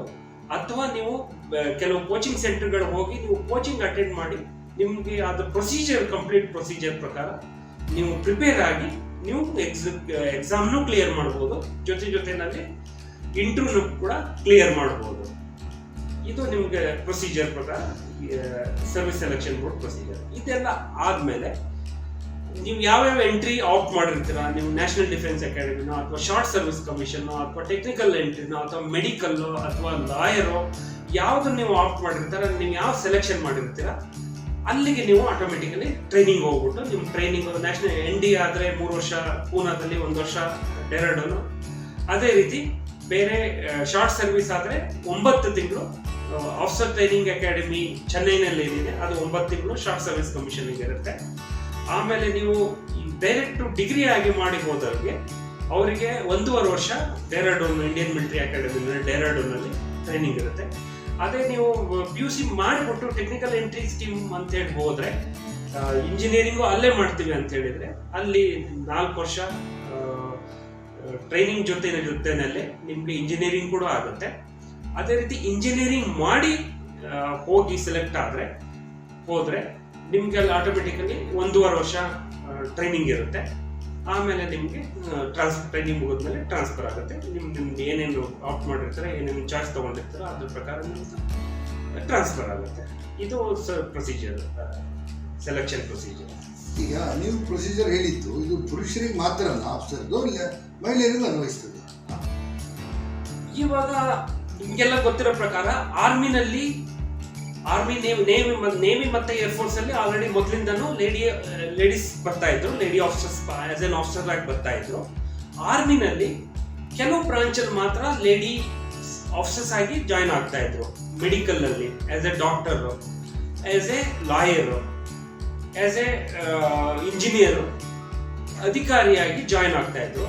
ಇವಾಗ ಆಸ್ ಎ ಸೋಲ್ಜರ್ ಆಗಿ ಕೂಡ ಲೇಡೀಸ್ ಜಾಯ್ನ್ ಆಗ್ತಾ ಇದ್ದಾರೆ. ಗರ್ಲ್ಸ್, ವುಮನ್ ಸೋಲ್ಜರ್ಸ್ ಕೂಡ ಜಾಯ್ನ್ ಆಗ್ತಾ ಇದ್ದಾರೆ. ನೀವು ಈಗ ಜಸ್ಟ್ 2 ಮಂತ್ಸ್ ಬ್ಯಾಕ್ ಬ್ಯಾಂಗ್ಳೂರ್ನಲ್ಲೇ central military police centre training centre ಏನಿದೆ, ಇಲ್ಲಿ ಇವಾಗಿಂದ ಒಂದು ಬ್ಯಾಚ್ ಟ್ರೈನಿಂಗ್ ಮುಗಿಸ್ಬಿಟ್ಟು ಸೋಲ್ಜರ್ಸ್ ಆಸ್ ಎ ಸೋಲ್ಜರ್ ಆಗಿ ಗರ್ಲ್ಸ್ ಹೋಗಿದ್ದಾರೆ. ಜೊತೆನಲ್ಲಿ ಈಗ ಸೇಮ್ ಪ್ರೊಸೀಜರ್ ಗರ್ಲ್ಸ್ ಕೂಡ, ಬಟ್ ಟ್ರೈನಿಂಗ್ ಪ್ರೊಸೀಜರ್ ಬೇರೆ ಇರುತ್ತೆ. ಟ್ರೈನಿಂಗ್ ಮೇಲ್ಗೆ ಬೇರೆ ಇರುತ್ತೆ, ಫಿಮೇಲ್ಗೆ ಬೇರೆ ಇರುತ್ತೆ, ಡಿಪೆಂಡಿಂಗ್ ಆನ್ ದಿ ಟಫ್ನೆಸ್ ಎಲ್ಲ. ಬಟ್ ಸೆಲೆಕ್ಷನ್ ಪ್ರೊಸೀಜರ್ ಎಲ್ಲ ಸೇಮ್ ಇರುತ್ತೆ. There is no difference between selection. ಇವಾಗ ಗೌರ್ಮೆಂಟ್ ಸುಪ್ರೀಂ ಕೋರ್ಟ್ ಆರ್ಡರ್ ಪ್ರಕಾರ ನ್ಯಾಷನಲ್ ಡಿಫೆನ್ಸ್ ಅಕಾಡೆಮಿನಲ್ಲೂ ಕೂಡ ಗರ್ಲ್ಸ್ ಜಾಯ್ನ್ ಆಗೋಕ್ಕೆ ಆರ್ಡರ್ ಬಂದಿದೆ. ಅವರು ಕೂಡ NDAಗೆ ಜಾಯ್ನ್ ಆಗಿ 3 ವರ್ಷ ಇಲ್ಲಿ ಪೂನಾದಲ್ಲಿ ಟ್ರೈನಿಂಗ್ ಮಾಡಿ ಆಮೇಲೆ 1 ವರ್ಷ ಡೆಹ್ರಾಡೂನ್ ಇಂಡಿಯನ್ ಮಿಲಿಟರಿ ಅಕಾಡೆಮಿನಲ್ಲಿ 1 ವರ್ಷ ಆಗಿ ಟೋಟಲ್ 4 ವರ್ಷ ಟ್ರೈನಿಂಗ್ ಮುಗಿಸ್ಬಿಟ್ಟು ಅವರು ಕೂಡ ಈಗ ಆರ್ಮಿನ ಜಾಯ್ನ್ ಆಗ್ಬೋದು. ಏರ್ಫೋರ್ಸ್ ಮತ್ತೆ ನೇವಿನಲ್ಲಿ ಮೊದಲಿಂದನೂ ಇತ್ತು. ಓನ್ಲಿ ಅಧಿಕಾರಿಗಳು ಇದುವರೆಗೂ ಓನ್ಲಿ ಅಧಿಕಾರಿಗಳಾಗಿ ಲೇಡೀಸ್ ಜಾಯ್ನ್ ಆಗ್ತಾ ಇದ್ರು. ಇವಾಗ ಆರ್ಮಿನಲ್ಲಿ ಮಿಲಿಟರಿ ಪೊಲೀಸ್ ಅಲ್ಲಿ ಆಸ್ ಎ ಸೋಲ್ಜರ್ ಆಗಿ ಜಾಯ್ನ್ ಆಗ್ತಾ ಇದ್ದಾರೆ. ಪ್ರೊಸೀಜರ್ ಎಲ್ಲ ಸೇಮ್. ಸರ್, ಈಗ ಮಿಲಿಟರಿನಲ್ಲಿ ಇರ್ತಕ್ಕಂಥ ಸಂಬಳಕ್ಕೂ ಬೇರೆಯವ್ರಿಗೆ ಇರ್ತಕ್ಕಂಥ ಸಂಬಳ, ಆಮೇಲೆ ಅವ್ರು ರಿಟೈರ್ಡ್ ಆದಮೇಲೆ ಮಿಲಿಟರಿಯವ್ರಿಗೆ ಸಿಗ್ತಕ್ಕಂಥ ಬೆನಿಫಿಟ್ ಅಥವಾ ಬೇರೆಯವ್ರಿಗೆ ಸಿಗ್ತಕ್ಕಂಥ ಬೆನಿಫಿಟಲ್ಲಿ ಜನ ಗೊಂದಲದಲ್ಲಿದ್ದಾರೆ. ಹಾಗಾಗಿ ಅಧಿಕಾರಿ ಇರ್ಬೋದು, ಸೋಲ್ಜರೇ ಇರ್ಬೋದು, ಮಿಲಿಟರಿನಲ್ಲಿ ಸಿಗ್ತಕ್ಕಂಥ ಬೆನಿಫಿಟ್ಗಳು ಹೇಳ್ಬೋದು ಸರ್? ನೋಡಿ, ಇವಾಗ ಏನು ಪೇ ಕಮಿಷನ್ ಇದೆ, ಪೇ ಕಮಿಷನ್ ಅಲ್ಲಿ ಅವ್ರವ್ರ ಗ್ರೇಡ್ ಪ್ರಕಾರ ಡಿವೈಡ್ ಮಾಡಿದೆ. ಯಾವ ಆರ್ಮಿನಲ್ಲಾಗಲಿ, ನೇವಿನಲ್ಲಾಗಲಿ, ಏರ್ಫೋರ್ಸ್ ಅಲ್ಲಾಗಲಿ ಅಥವಾ ಸಿವಿಲ್ ಸರ್ವಿಸಸ್ ಆಗಲಿ, ಅವರ ಗ್ರೇಡ್ 1, ಗ್ರೇಡ್ 2, ಗ್ರೇಡ್ 3 ಅಂತ ಹೇಳಿ ಒಂದು ಗ್ರೇಡ್ ಪ್ರಕಾರ ಅವರಿಗೆ ಸ್ಯಾಲರಿ ಡಿಸೈಡ್ ಆಗಿದೆ. ಈ ಜೊತೆಯಲ್ಲಿ ನಾನು ನಿಮ್ಗೆ ಏನು ಹೇಳಿದೆ, ಆರ್ಮಿ, ನೇವಿ, ಏರ್ಫೋರ್ಸ್ಗೆ ಮಿಲಿಟರಿ ಸರ್ವಿಸ್ ಪೇ ಅಂತ ಹೇಳಿ ಎಕ್ಸ್ಟ್ರಾ ಸಿಗುತ್ತೆ, ಅಡಿಷನಲ್ ಮಿಲಿಟರಿ ಸರ್ವಿಸ್ ಪೇ ಸಿಗುತ್ತೆ. ಇದ್ರ ಜೊತೆನಲ್ಲಿ ಕೆಲವು ಫೆಸಿಲಿಟಿಗಳು ಎಕ್ಸ್ಟ್ರಾ ಸಿಗುತ್ತೆ ಆರ್ಮಿಗೆ, ನೇವಿಗೆ, ಏರ್ಫೋರ್ಸ್ಗೆ. ಅದು ಸಿವಿಲ್ ಸರ್ವಿಸಲ್ಲಿ ಅದು ಇಲ್ಲ. ಇದು ಎಕ್ಸ್ಟ್ರಾ ಫೆಸಿಲಿಟಿಗಳು ಯಾವ್ದಾದ್ರು ಅಂತ ಹೇಳಿದ್ರೆ, ನಮಗೆ ಎಂಟೈಟಲ್ಡ್ ರೇಷನ್ ಅಂತ ಹೇಳ್ತೀವಿ, ನೀವು ಫ್ರೀ ರೇಷನ್ ಅಂತ ಏನು ಹೇಳ್ತೀರಾ ಅದನ್ನ ನಾವು ಸರ್ವಿಸ್ ರೇಷನ್ ಅಂತ ಹೇಳ್ತೀವಿ. ಎಂಟೈಟಲ್ಡ್ ರೇಷನ್, ಒಬ್ಬ ಸೋಲ್ಜರ್ ಆಗಲಿ, ಒಬ್ಬ ಅಧಿಕಾರಿ ಆಗಲಿ, ಅವನಿಗೆ ಏನು ಅಥರೈಸ್ ಇದೆ ಒಂದು ದಿವಸದ್ದು, ಆ ರೇಷನ್ ಅವನಿಗೆ ಸಿಗುತ್ತೆ. ಅದೇ ರೀತಿ ಅವರು ಎಲ್ಲಿ ಹೋಗ್ತಾರೆ ಮನೆ ಸಿಗುತ್ತೆ. ಆಮೇಲೆ ಮೆಡಿಕಲ್ ಫೆಸಿಲಿಟಿ ಸಿಗುತ್ತೆ. ಮೆಡಿಕಲ್ ಫೆಸಿಲಿಟಿ ಅವನಿಗೆ ಸೋಲ್ಜರ್ ಆಗಲಿ ಅಥವಾ ಆಫೀಸರ್ಸ್ ಆಗಲಿ, ಮತ್ತೆ ಡಿಪೆಂಡೆಂಟ್ ಯಾರು ಅಂತಂದ್ರೆ ತಂದೆ ತಾಯಿ, ಮಕ್ಕಳು, ಅವರು ಡಿಪೆಂಡೆಂಟ್. ಅಕ್ಕ ತಂಗಿ, ತಮ್ಮ, ಅಣ್ಣ ಅವರೆಲ್ಲ ಡಿಪೆಂಡೆಂಟ್ ಆಗಲ್ಲ. ಅವ್ರ ಸ್ವಂತ ಫ್ಯಾಮಿಲಿ, ತಂದೆ ತಾಯಿ, ಹೆಂಡತಿ ಮತ್ತೆ ಮಕ್ಕಳು, ಇವರೆಲ್ಲ ಡಿಪೆಂಡೆಂಟ್. ಅವರಿಗೂ ಕೂಡ ಮೆಡಿಕಲ್ ಫೆಸಿಲಿಟಿ ಸಿಗುತ್ತೆ. ಜೊತೆಗೆ ನಿಮ್ಗೆ canteen facility, canteen subsidise rate, ಏನು ಟ್ಯಾಕ್ಸ್ ಫ್ರೀ ನಲ್ಲಿ ಸಾಮಾನು ಸಿಗುತ್ತೆ ನಿಮಗೆ. ಇದೆಲ್ಲ ಫೆಸಿಲಿಟೀಸು. ಇದು ಓನ್ಲಿ ಅವೆಲ್ಲ ನಿಮ್ಮ ಮಾತ್ರ ಡಿಫೆನ್ಸ್ ಫೋರ್ಸಿಗೆ ಮಾತ್ರ. ಡಿಫೆನ್ಸ್ ಫೋರ್ಸ್ ಅಂದ್ರೆ ಪ್ಯಾರಾಮಿಲಿಟರಿ ಫೋರ್ಸ್ಗೂ ಕೂಡ ಇದೆ ಇದು ಫೆಸಿಲಿಟಿ. ಇದ್ರ ಜೊತೆನಲ್ಲಿ ರಿಟೈರ್ಮೆಂಟ್ ಆದ್ಮೇಲೆ, ಈಗ ಒಬ್ಬ ಸೋಲ್ಜರ್ ತಗೊಳ್ಳಿ, ಸೋಲ್ಜರ್ ಈಗ 15 ವರ್ಷ ಸರ್ವಿಸ್ ಮಾಡಿ ಬರ್ತಾನೆ. 15 ವರ್ಷ ಅಂತಂದ್ರೆ ಅವ್ನು 18 ವರ್ಷಕ್ಕೆ ಜಾಯ್ನ್ ಆಗಿ 15 ವರ್ಷ ಸರ್ವಿಸ್ ಮಾಡ್ಕೊಂಡ್ರೆ ಅವನು ಏಜ್ 35ರಿಂದ 40 ಇರುತ್ತೆ. ಬಂದ ಮೇಲೆ ಗುಡ್ ಪಾರ್ಟ್ ಏನು ಅಂತಂದ್ರೆ ಗೌರ್ಮೆಂಟ್ ಜಾಬ್ ಕೊಡುತ್ತೆ. ಸಪ್ರೇಟ್ ವೇಕೆನ್ಸಿ ಇರುತ್ತೆ, ಸಪ್ರೇಟ್ ಕೋಟಾ ಇರುತ್ತೆ. ಅವ್ರಿಗೆ ಗೌರ್ಮೆಂಟ್ ಜಾಬ್ ಅಲ್ಲಿ ಅಪ್ಲೈ ಮಾಡೋ ಇದಿರುತ್ತೆ, ಒಂದು ಸುವಿಧಾ ಇರುತ್ತೆ. ಇವಾಗ ಗೌರ್ಮೆಂಟ್ ಅಪ್ರಿಷಿಯೇಟ್ ಮಾಡಬೇಕು, ಸಪ್ರೇಟ್ ಕೋಟಾನು ಇದೆ. ಮತ್ತೆ ಈಗ ಸೋಲ್ಜರ್, ಆಸ್ ಎ ಸೋಲ್ಜರ್ ಅವರು ಡಿಗ್ರಿ ಆಗಿದ್ರೆ ಅಥವಾ ಡಿಗ್ರಿ ಮಾಡ್ಕೊಂಡ್ರೆ ಅವರು ಪೊಲೀಸ್ ಡಿಪಾರ್ಟ್ಮೆಂಟ್ ಅಲ್ಲಿ ಸೇರ್ಬೋದು. ಒಬ್ಬ ಸೋಲ್ಜರ್ ಬಂದು ಸಬ್ ಇನ್ಸ್ಪೆಕ್ಟರ್ ಎಕ್ಸಾಮ್ ಅಪಿಯರ್ ಆಗಿ ಒಬ್ಬ ಸಬ್ ಇನ್ಸ್ಪೆಕ್ಟರ್ ಆಗ್ಬೋದು, ಇನ್ಸ್ಪೆಕ್ಟರ್ ಆಗ್ಬೋದು. ಇದೇ ರೀತಿ ಬೇರೆ ಡಿಪಾರ್ಟ್ಮೆಂಟ್ ಅಲ್ಲೂ ಆಗ್ಬೋದು. ಆಮೇಲೆ ಅಧಿಕಾರಿಗಳು ಏನಾಗುತ್ತೆ ಅಂದ್ರೆ ಮಿನಿಮಮ್ ಸರ್ವಿಸ್ 20 ಇಯರ್ಸ್. ಈಗ ಅವರು ಅಧಿಕಾರಿ ಆಗ್ಬೇಕಾದ್ರೆ 30 ವರ್ಷ ಆಗಿರುತ್ತೆ. ಆಮೇಲೆ 20 ಇಯರ್ಸ್ ಮಿನಿಮಮ್ ಅಂದ್ರೆ ಅವ್ರು ಆಲ್ರೆಡಿ 50 ಆಗುತ್ತೆ. ಆಮೇಲೆ 50 ಇಯರ್ಸ್ಗೆ ರಿಟೈರ್ಮೆಂಟ್ ಆಗಿ ಬಂದ್ರೆ ಯಾರಿಗೂ ಗೌರ್ಮೆಂಟ್ ಜಾಬ್ ಆಪರ್ಚುನಿಟಿ ಇರಲ್ಲ. ಆಮೇಲೆ ಇನ್ನೊಂದೇನು, ಮ್ಯಾಕ್ಸಿಮಮ್ ಸರ್ವಿಸ್ ಅವರು 58 ವರ್ಷದವರೆಗೂ ಸರ್ವಿಸ್ ಮಾಡ್ಬೋದು. 58 ವರ್ಷ ಸರ್ವಿಸ್ ಮಾಡಿ ಬಂದ್ಮೇಲೆ ಹೊರಗಡೆ ಯಾವುದು ಅವರು ಗೌರ್ಮೆಂಟ್ ಜಾಬ್ನ ಎಕ್ಸೆಪ್ಟ್ ಮಾಡಲ್ಲ. ಅವರು ಯಾವ್ದಾದ್ರು ಕಾರ್ಪೊರೇಟ್ ವರ್ಲ್ಡ್ ಅಲ್ಲಿ ಕಾರ್ಪೊರೇಟ್ ಜಾಬ್ ತಗೊಂಡು ವರ್ಕ್ ಮಾಡ್ಬೋದು, ಅಥವಾ ಓನ್ ಬಿಸ್ನೆಸ್ ಮಾಡ್ಬೋದು, ಅಥವಾ ಪೆನ್ಷನ್ ಬರುತ್ತೆ, ಅವ್ರ ಲೈಫ್ ಲೀಡ್ ಮಾಡ್ಬೋದು. ಆಮೇಲೆ ಇನ್ನೊಂದು ಕಾಮನ್ ಡೌಟ್ ಏನು ಅಂತಂದ್ರೆ, ನನಗೆ ಎಲ್ಲಾ ಕಡೆ ಹೋದಾಗೆಲ್ಲ ಕೇಳ್ತಾರೆ, ಈಗ ನೀವ್ ಯಾಕೆ ಕಂಟಿನ್ಯೂ ಮಾಡ್ತಾ ಇದೀಯ, ಬಂದ್ಬಿಟ್ಟು ಇಲ್ಲೆಲ್ಲಾದ್ರೂ ಪೊಲೀಸ್ ಡಿಪಾರ್ಟ್ಮೆಂಟ್ ಅಲ್ಲಿ ಜಾಯ್ನ್ ಆಗ್ಬೋದಲ್ಲ, ಸಬ್ ಇನ್ಸ್ಪೆಕ್ಟರ್ ಆಗ್ಬೋದಲ್ಲ. ನಮ್ಮ ಊರ ಅಕ್ಕಪಕ್ಕದಲ್ಲೆಲ್ಲ ತುಂಬಾ ಜನ ಸಬ್ ಇನ್ಸ್ಪೆಕ್ಟರ್ ಎಕ್ಸಾಮ್ ತಗೊಂಡು ಸಬ್ ಇನ್ಸ್ಪೆಕ್ಟರ್ ಆಗಿದ್ದಾರೆ ಅಂತ. ಅವರು ಖಂಡಿತ ಅದು ಒಳ್ಳೆ ಫೆಸಿಲಿಟಿ. ಈಗ ನಮ್ದು ಆಫೀಸರ್ಸ್ ಏನು ಅಂತಂದ್ರೆ, ನೋಡಿ ನನಗೀಗ ನಿಮ್ಗೆ ಹೇಳಿದ ಪ್ರಕಾರ ಒಬ್ಬ ಲೆಫ್ಟಿನೆಂಟ್ ಕರ್ನಲ್, ಒಬ್ಬ senior superintendent of police SSP ಏನು ಹೇಳ್ತಾರೆ, ಅವ್ರು ಈಕ್ವಲೆಂಟ್ ಅಲ್ಲಿ ಇರ್ತಾರೆ. ಅವ್ರು ಅಲ್ಲಿ ಕ್ಲಾಸ್ 1 ಗೆಜೆಟೆಡ್ ಆಫೀಸರ್ ಇಲ್ಲಿ ಬಂದ್ಬಿಟ್ಟು ನಾವು ಸಬ್ ಇನ್ಸ್ಪೆಕ್ಟರ್ ಎಕ್ಸಾಮ್ ಬರೆಯೋಕ್ಕಾಗಲ್ಲ. ಅವ್ರು ತಪ್ಪು ಅಂತ ಹೇಳಲ್ಲ, ಇದು ಯಾರಿಗೆ ಇದು ನಾಲೆಡ್ಜ್ ಇಲ್ಲ ಅಂತ ಹೇಳೋದಕ್ಕೋಸ್ಕರ ನಾನು ಇದನ್ನೆಲ್ಲ ಹೇಳಕ್ಕೆ ಇವತ್ತು ಹೇಳ್ತಾ ಇದ್ದೇನೆ. ಅರಿವಿರಲ್ಲ, ಅವ್ರು ತಪ್ಪು ಅಂತ ಹೇಳಲ್ಲ ಖಂಡಿತ. ಆಮೇಲೆ ಇಷ್ಟು 50+ ಆದ್ಮೇಲೆ ಗೌರ್ಮೆಂಟ್ ಜಾಬ್ ನಾವು ಎಕ್ಸ್ಪೆಕ್ಟ್ ಮಾಡೋಕ್ಕಾಗಲ್ಲ. ಹಾಗಂತ ನಮ್ಗೇನು ಗೌರ್ಮೆಂಟ್ ಏನು ಫೆಸಿಲಿಟಿ ಕೊಡುತ್ತೆ ಅದನ್ನ ನಾವು ಬಳಸ್ಕೊಂಡು ನಾವು ನಮ್ಮ ಲೈಫ್ ಲೀಡ್ ಮಾಡ್ಬೋದು, ಅಥವಾ ನಾವು ಒಂದು ಬಿಸ್ನೆಸ್ ಮಾಡ್ಬೋದು, ಅಥವಾ ಯಾವ್ದಾದ್ರು ಕಾರ್ಪೊರೇಟ್ ರೋಡಲ್ಲಿ ಕೂಡ ನಾವು ಜಾಬ್ ತಗೊಂಡು ಕಂಟಿನ್ಯೂ ಮಾಡ್ಬೋದು. ಇದಕ್ಕೆಲ್ಲ ಅವಕಾಶ ನಮಗೆ ಇರುತ್ತೆ. ಸರ್, ಈಗ ಮಿಲಿಟ್ರಿ, ಈಗ ಈ ರಾಜ್ಯ ಸರ್ಕಾರಗಳು ಬೇರೆ ಕೆಲಸಕ್ಕೆಲ್ಲ ಒಂದು ಇನ್ಫ್ಲುಯೆನ್ಸು, ಒಂದು ದುಡ್ಡು ನಡೀತದೆ ಅಂತ ಹೇಳ್ತೀವಿ. ಆದರೆ ಇತ್ತೀಚೆಗೆ ಮಿಲಿಟರಿನಲ್ಲೂ ಕೂಡ ಇನ್ಫ್ಲುಯೆನ್ಸು, ದುಡ್ಡು ನಡೀತದೆ ಅಂತ ನಿಜನಾ ಸರ್? ತುಂಬಾ ಮುಖ್ಯವಾದ ಪ್ರಶ್ನೆ ಇದು. ನನಗೆ ಕೆಲವು ಸರಿ ತುಂಬಾ ಜನ ಕೇಳ್ತಾನೆ ಇರ್ತಾರೆ. ನಾನು ಎಲ್ಲಿ ಹೋದ್ರೂ ಕೇಳ್ತಾರೆ ಕ್ವಶನ್. ಖಂಡಿತ ಇಲ್ಲ, ಯಾರು ಈ ತಪ್ಪು ಭಾವನೆಯಲ್ಲಿ ಇರಬಾರ್ದು. ಇದು ಸಾಧ್ಯ ಇಲ್ಲ. ಇದು ಮಿಲಿಟರಿನ ಸೆಲೆಕ್ಷನ್ ಏನಿದೆ ಪ್ಯೂರ್ ಕಂಪ್ಲೀಟ್ ಎಪೊಲಿಟಿಕಲ್. ಯಾವುದೇ ರೀತಿ ಪೊಲಿಟಿಕಲ್ ಇನ್ಫ್ಲೂಯೆನ್ಸ್ ನಡೆಯಲ್ಲ ಅಥವಾ ದುಡ್ಡು ನಡೆಯಲ್ಲ.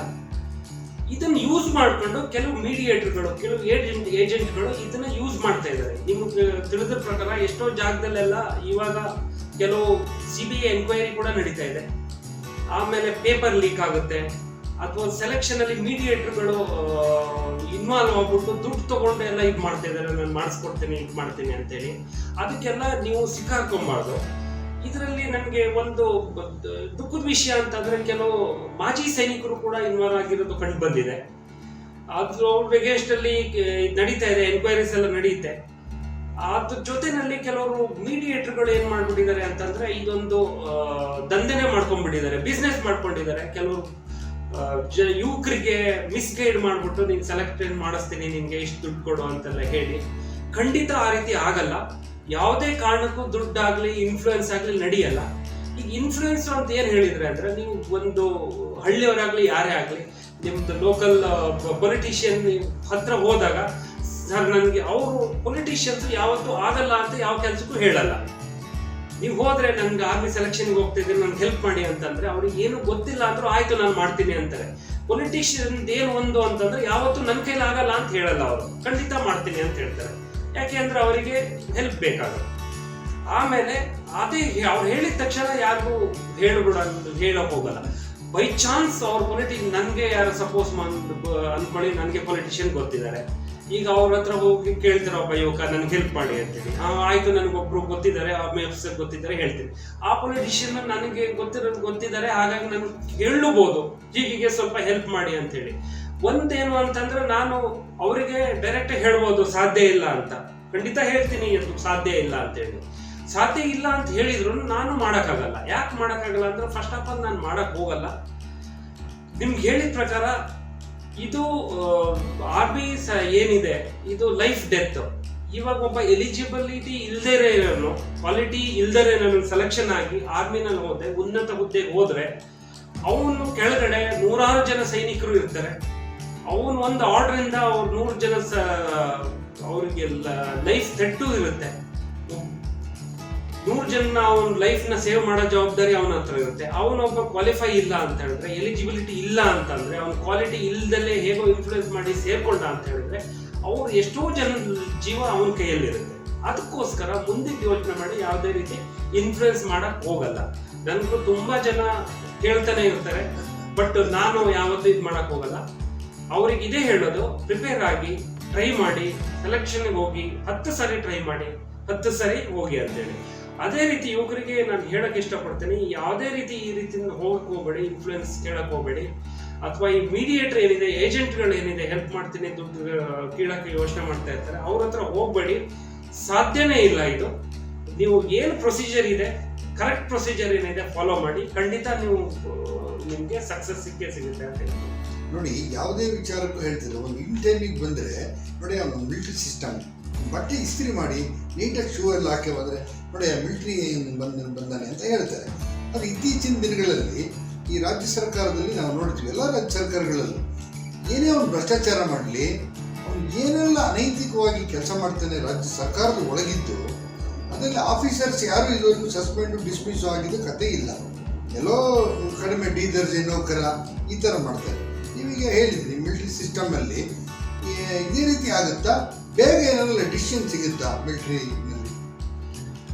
ಖಂಡಿತ ಆ ರೀತಿ ಶಿಸ್ತು ಡಿಸಿಪ್ಲಿನ್ ಅಂತ ನಾನು ಅವತ್ತು ಹೇಳಿದೆ, ಇವತ್ತು ಹೇಳ್ತಾ ಇದ್ದೀನಿ. ಆರ್ಮಿ ಫೇಮಸ್ ಫಾರ್ ಡಿಸಿಪ್ಲಿನ್, ಶಿಸ್ತು. ಅದು ಅವನು ಮೊದಲನೇ ದಿವಸದಿಂದ ಹಿಡಿದು ಕೊನೆ ದಿವಸದವರೆಗೂ ಅವನು ಡಿಸಿಪ್ಲಿನ್ ಫಾಲೋ ಮಾಡಬೇಕು. ಅವ್ರದ್ದು ಸೆಲೆಕ್ಷನ್ ಪ್ರೊಸೀಜರ್ ಆ ರೀತಿ ಇರುತ್ತೆ, ಆಮೇಲೆ ಟ್ರೈನಿಂಗ್ ಆ ರೀತಿ ಇರುತ್ತೆ. ಆಮೇಲೆ ಎಂಟೈರ್ ಸರ್ವಿಸಲ್ಲಿ ಅವನು ಅದೇ ರೀತಿ ಅವನು ಬೆಳ್ಕೊಂಡು ಹೋಗ್ತಾನೆ. ಹಾಗಾಗಿ ಸರ್ವಿಸಲ್ಲಿ ಇರಬೇಕಾದ್ರೂ ಹೊರಗಡೆ ಬಂದ್ಮೇಲೆ ಅವನು ಶಿಫ್ಟ್ ಫಾಲೋ ಮಾಡ್ತಾನೆ, ಆಮೇಲೆ ಡಿಸಿಪ್ಲಿನ್ನ ಫಾಲೋ ಮಾಡ್ತಾನೆ. ಹಾಗಾಗಿ ಅವನು ಯಾವುದೇ ರೀತಿ ಇಲ್ಲಿಗಲ್ ಆಕ್ಟಿವಿಟಿಗೆ ಇನ್ವಾಲ್ವ್ ಆಗೋದಾಗ್ಲಿ ಅಥವಾ ಬೇರೆ ಯಾವ್ದಾದ್ರು ಕೆಟ್ಟ ಕೆಲಸಕ್ಕೆ ಇನ್ವಾಲ್ವ್ ಆಗೋದಾಗ್ಲಿ ಆ ರೀತಿ ಯಾವತ್ತೂ ಮಾಡಕ್ ಹೋಗಲ್ಲ. ಅಲ್ಲ, ಈಗ ನಾನು ಕೇಳಿದ್ದು ಹೇಗಿದ್ರೆ ಡಿಸಿಷನ್ ಬೇಗ ಆಗುತ್ತಾ? ಅಕಸ್ಮಾತ್ ಒಬ್ಬ ಏನೋ ಭ್ರಷ್ಟಾಚಾರ ಮಾಡ್ದ, ಗೊತ್ತಾಗ್ಬಿಡುತ್ತೆ ನಿಮ್ಮ ಹೈರ್ ಆಫೀಸರ್ಸ್ಗೂ, ನಿಮ್ಮದೇ ಆದ ಒಂದು ಕೋರ್ಟ್ ಇರುತ್ತೆ. ಇಲ್ಲಿ 25 ವರ್ಷ ಆದರೂ ಕೂಡ ಏನೂ ಡಿಸಿಷನ್ ಆಗೋದೇ ಇಲ್ಲ. ಆ ಮಿಲಿಟ್ರಿ ಕೋರ್ಟಲ್ಲಿ ಇದೇ ಥರ ಸಿವಿಲ್ ಕೋರ್ಟ್ ಅಥವಾ ಮಿಲಿಟ್ರಿಗೆ ಎಕ್ಸ್ಟ್ರಾ ಕೋರ್ಟ್? ಡೆಫಿನೆಟ್ಲಿ ಸರ್, ಇದು ಆರ್ಮಿ ಆಕ್ಟ್ ಅಲ್ಲಿ ಕವರ್ ಆಗುತ್ತೆ. First of all except murder, except death case, except murder ಆಗಲಿ ಡೆತ್ ಕೇಸ್ ಆಗಲಿ ಇದು ಆಟೋಮೆಟಿಕ್ಲಿ ಕೇಸ್ ಪೊಲೀಸ್ಗೆ ಹೋಗುತ್ತೆ. ಆರ್ಮಿ ಇನ್ವಾಲ್ವ್ ಆಗಲ್ಲ ಇದರಲ್ಲಿ. ಆರ್ಮಿನಲ್ಲೂ ಕೂಡ ಮರ್ಡರ್ ಆಯಿತು ಅಂದರೆ, ಆರ್ಮಿನಲ್ಲೂ ಕೂಡ ಇದು ಡೆತ್ ಆಯಿತು ಅಂದರೆ ಸಿವಿಲ್ ಕೇಸ್ ಆಗುತ್ತೆ. ಇದಲ್ದಲ್ಲೇ ಬೇರೆ ಯಾವುದೇ ಕರಪ್ಷನ್ ಕೇಸ್ ಆಗಲಿ ಯಾವುದೇ ರೀತಿ ಆದ್ರೂ ಆರ್ಮಿದೇ ಒಂದು ಸಪ್ರೇಟ್ ಕೋರ್ಟ್ ಇದೆ, ಕೋರ್ಟ್ ಆಫ್ ಎನ್ಕ್ವೈರಿ ಅಂತ ಹೇಳಿ. ಇವತ್ತು ಏನೇ ಆದ್ರೆ ಇವತ್ತು ನಿಮ್ ಬೆಳಕಿಗೆ ಬಂತು ಇದೊಂದು ಇನ್ಕರೆಕ್ಟ್ ಆಗಿದೆ ಅಂತ ಹೇಳಿ automatically same day court of enquiry board ಆಗುತ್ತೆ. ಅದ್ರಲ್ಲಿ ಒಬ್ಬ ಸೀನಿಯರ್ ಮೋಸ್ಟ್ ಆಫೀಸರ್ ಇರ್ತಾರೆ, ಅದ್ರ ಅವ್ರ ಜೊತೆ 3 ಜನ ಜೂನಿಯರ್ ಆಫೀಸರ್ ಇರ್ತಾರೆ. ಇನ್ನು ಕೆಲವರೆಲ್ಲ ಎಲ್ಲ ಡಿಪಾರ್ಟ್ಮೆಂಟ್, ಈಗ ಒಂದು ಮೆಡಿಕಲ್ ಫೀಲ್ಡ್ ಅಲ್ಲಿ ಇಲ್ಲಿಗೆಲ್ಲ ಮೆಡಿಕಲ್ ರೆಪ್ರೆಸೆಂಟೇಟಿವ್ ಇರುತ್ತೆ. ಅದೇ ಒಂದು ಯಾವ ಫೀಲ್ಡ್ ಅಲ್ಲಿ ಅದು ನಡೆದಿದೆ, ತಪ್ಪು ನಡೆದಿದೆ, ಆ ಫೀಲ್ಡ್ ಕ್ವಾಲಿಫೈಡ್ ಆಫೀಸರ್ ತಗೊಂಡು ಕೋರ್ಟ್ ಆಫ್ ಎನ್ಕ್ವೈರಿ ಫಾರ್ಮ್ ಆಗಿ ಅವತ್ತೇ ಸ್ಟಾರ್ಟ್ ಆಗಿ ವಿತಿನ್ 3 to 4 days ಅಲ್ಲಿ ಕ್ಲಿಯರ್ ಮಾಡಿ ಅವನು ಏನು ಪನಿಷ್ಮೆಂಟ್, ಅವನು ಏನು ಯಾವ ರೀತಿ ತಪ್ಪು ಮಾಡಿದ್ದಾನೆ ಅಂತೇಳಿ ಡಿಸೈಡ್ ಆಗಿ ಅವನಿಗೆ ಇಮಿಡಿಯೇಟ್ಲಿ, ಸಪೋಸ್ ಕರಪ್ಷನ್ ಆಗಲಿ ಅಥವಾ ಬ್ರೈಬರಿ ಆಗಲಿ ಅಥವಾ ಅದೇ ಯಾವುದೇ ರೀತಿ ಆದರೆ ಇಮ್ಮಿಡಿಯೇಟ್ಲಿ ಅವ್ರು ಕೋರ್ಟ್ ಮಾರ್ಷಲ್ ಆಗ್ತಾರೆ. ಕೋರ್ಟ್ ಮಾರ್ಷಲ್ ಅಂತಂದ್ರೆ ಅವರಿಗೆ ಯಾವುದೇ ರೀತಿ ಫೆಸಿಲಿಟಿ, ಪೆನ್ಷನ್ ಆಗಲಿ ಯಾವುದು ಫೆಸಿಲಿಟಿ ಇಲ್ದಲೆ ಇಮಿಡಿಯೇಟ್ಲಿ ಅವ್ರನ್ನ ಡಿಸ್ಮಿಸ್ ಮಾಡುತ್ತಾರೆ. ಡಿಸ್ಮಿಸ್ ಮಾಡೋದ್ರ ಜೊತೆಗೆ ಆ ಕೇಸನ್ನ ಪೊಲೀಸ್ ಹ್ಯಾಂಡ್ ಓವರ್ ಆಗುತ್ತೆ, ಪೊಲೀಸ್ ಕಂಟಿನ್ಯೂ ಮಾಡ್ಕೊಳ್ತಾರೆ, ವೇಟ್ ಮಾಡ್ತಾರೆ. ಪ್ರಿಯ ವೀಕ್ಷಕರೇ, ಈ ದೇಶದ ರಕ್ಷಣೆ ವ್ಯವಸ್ಥೆಯ ಬಗ್ಗೆ ಮಾತನಾಡ್ತಾ ಇದ್ದೀವಿ. ಒಂದು ವಿರಾಮ, ಮತ್ತೆ ಬರ್ತೀನಿ, ದಯವಿಟ್ಟು ಕಾಯ್ತಾ ಇರಿ. ರೋಗಗ್ರಸ್ತರಿಗೆ ಸಿಹಿ ಸುದ್ದಿ, ಅನಾರೋಗ್ಯಕ್ಕೆ ರಾಮಬಾಣ ಸೀಮಾರೂಬ. ಔಷಧಿಯ ಗುಣವುಳ್ಳ ಮರದ ಹೆಸರು ಸೀಮಾರೂಬ. ಡಾಕ್ಟರ್ ಶ್ಯಾಮಸುಂದರ ಜೋಶಿ ಈ ಮರವನ್ನು ತಾಯಿ ಎಂದೇ ಸಂಬೋಧಿಸುತ್ತಾರೆ. ಏಕೆಂದರೆ ಪ್ರಪಂಚದಲ್ಲಿ ತಾಯಿಗೆ ಮಾತ್ರ ಕಷ್ಟದಲ್ಲಿರುವವರನ್ನು ಕಾಳಜಿ ವಹಿಸುವ ಗುಣವಿದೆ. ಸೀಮಾರೂಬ ಔಷಧಿಯು ಹಲ್ಲು ನೋವು, ಸಂಧಿ ನೋವು, ಬಾಯಿಂದ ಬರುವ ದುರ್ವಾಸನೆ, ಸರ್ಪಸುತ್ತು, gastric, malaria, dengue, hepatitis B ಮತ್ತು ಸಿ, ಅಲ್ಸರ್, ಬಿಪಿ, ಸಕ್ಕರೆ ಕಾಯಿಲೆ, chikungunya, TB, typhoid, allergy, ಬೇದಿ ಎಲ್ಲ ತರಹದ ಚರ್ಮ ರೋಗಗಳನ್ನು ಶೀಘ್ರವಾಗಿ ಗುಣಪಡಿಸುತ್ತದೆ. ಸೀಮಾರೂಬ ಔಷಧಿಯನ್ನು ಕ್ರಮದಂತೆ ಸೇವಿಸಿದರೆ ಶಿಲೀಂಧ್ರ, ಬ್ಯಾಕ್ಟೀರಿಯಾ, ವೈರಸ್ ಮತ್ತಿತರ ಸೂಕ್ಷ್ಮಾಣು ಜೀವಿಗಳಿಂದ ಬರುವ ಎಲ್ಲ ಕಾಯಿಲೆಗಳು ಹಾಗೂ ಕ್ಯಾನ್ಸರ್ನಂತಹ ಮಾರಕ ಕಾಯಿಲೆಯನ್ನು ಪ್ರಪಂಚದಿಂದ ನಿರ್ಮೂಲನೆ ಮಾಡಬಹುದೆಂಬುದು ಡಾಕ್ಟರ್ ಜೋಶಿಯವರ ದೃಢವಾದ ಅನುಭವ. ಕಾಯಿಲೆಯಿಂದ ಬಳಲುತ್ತಿರುವವರನ್ನು ಸೀಮಾರೂಬ ತಾಯಿ ಶೀಘ್ರವಾಗಿ ಗುಣಪಡಿಸಲಿ ಎಂಬುದೇ ನಮ್ಮ ಆಶಯ. ಸೂಚನೆ: ಯಾವುದೇ ಅಡ್ಡ ಪರಿಣಾಮವಿಲ್ಲ. ಸೀಮಾರೂಬ ಔಷಧಿ ಮತ್ತು ಮಾಹಿತಿಗಾಗಿ ಸಂಪರ್ಕಿಸಿ ಮಗ್ಗಲಮಕ್ಕಿ ಗಣೇಶ್, ಮೂಡಿಗೆರೆ 577132, ಚಿಕ್ಕಮಗಳೂರು ಜಿಲ್ಲೆ. ಮೊಬೈಲ್ ಸಂಖ್ಯೆ 9632534499 ಹಾಗೂ ಮತ್ತೊಂದು ಸಂಖ್ಯೆ 9448305990. ಹೆಚ್ಚಿನ ಮಾಹಿತಿಗಾಗಿ jcmkganesh@gmail.com ಸಂಪರ್ಕಿಸಿ. ಸೀಮಾರೂಬ ಔಷಧಿಯನ್ನು ಆನ್ಲೈನ್ ಮೂಲಕವೂ ಪಡೆಯಬಹುದು.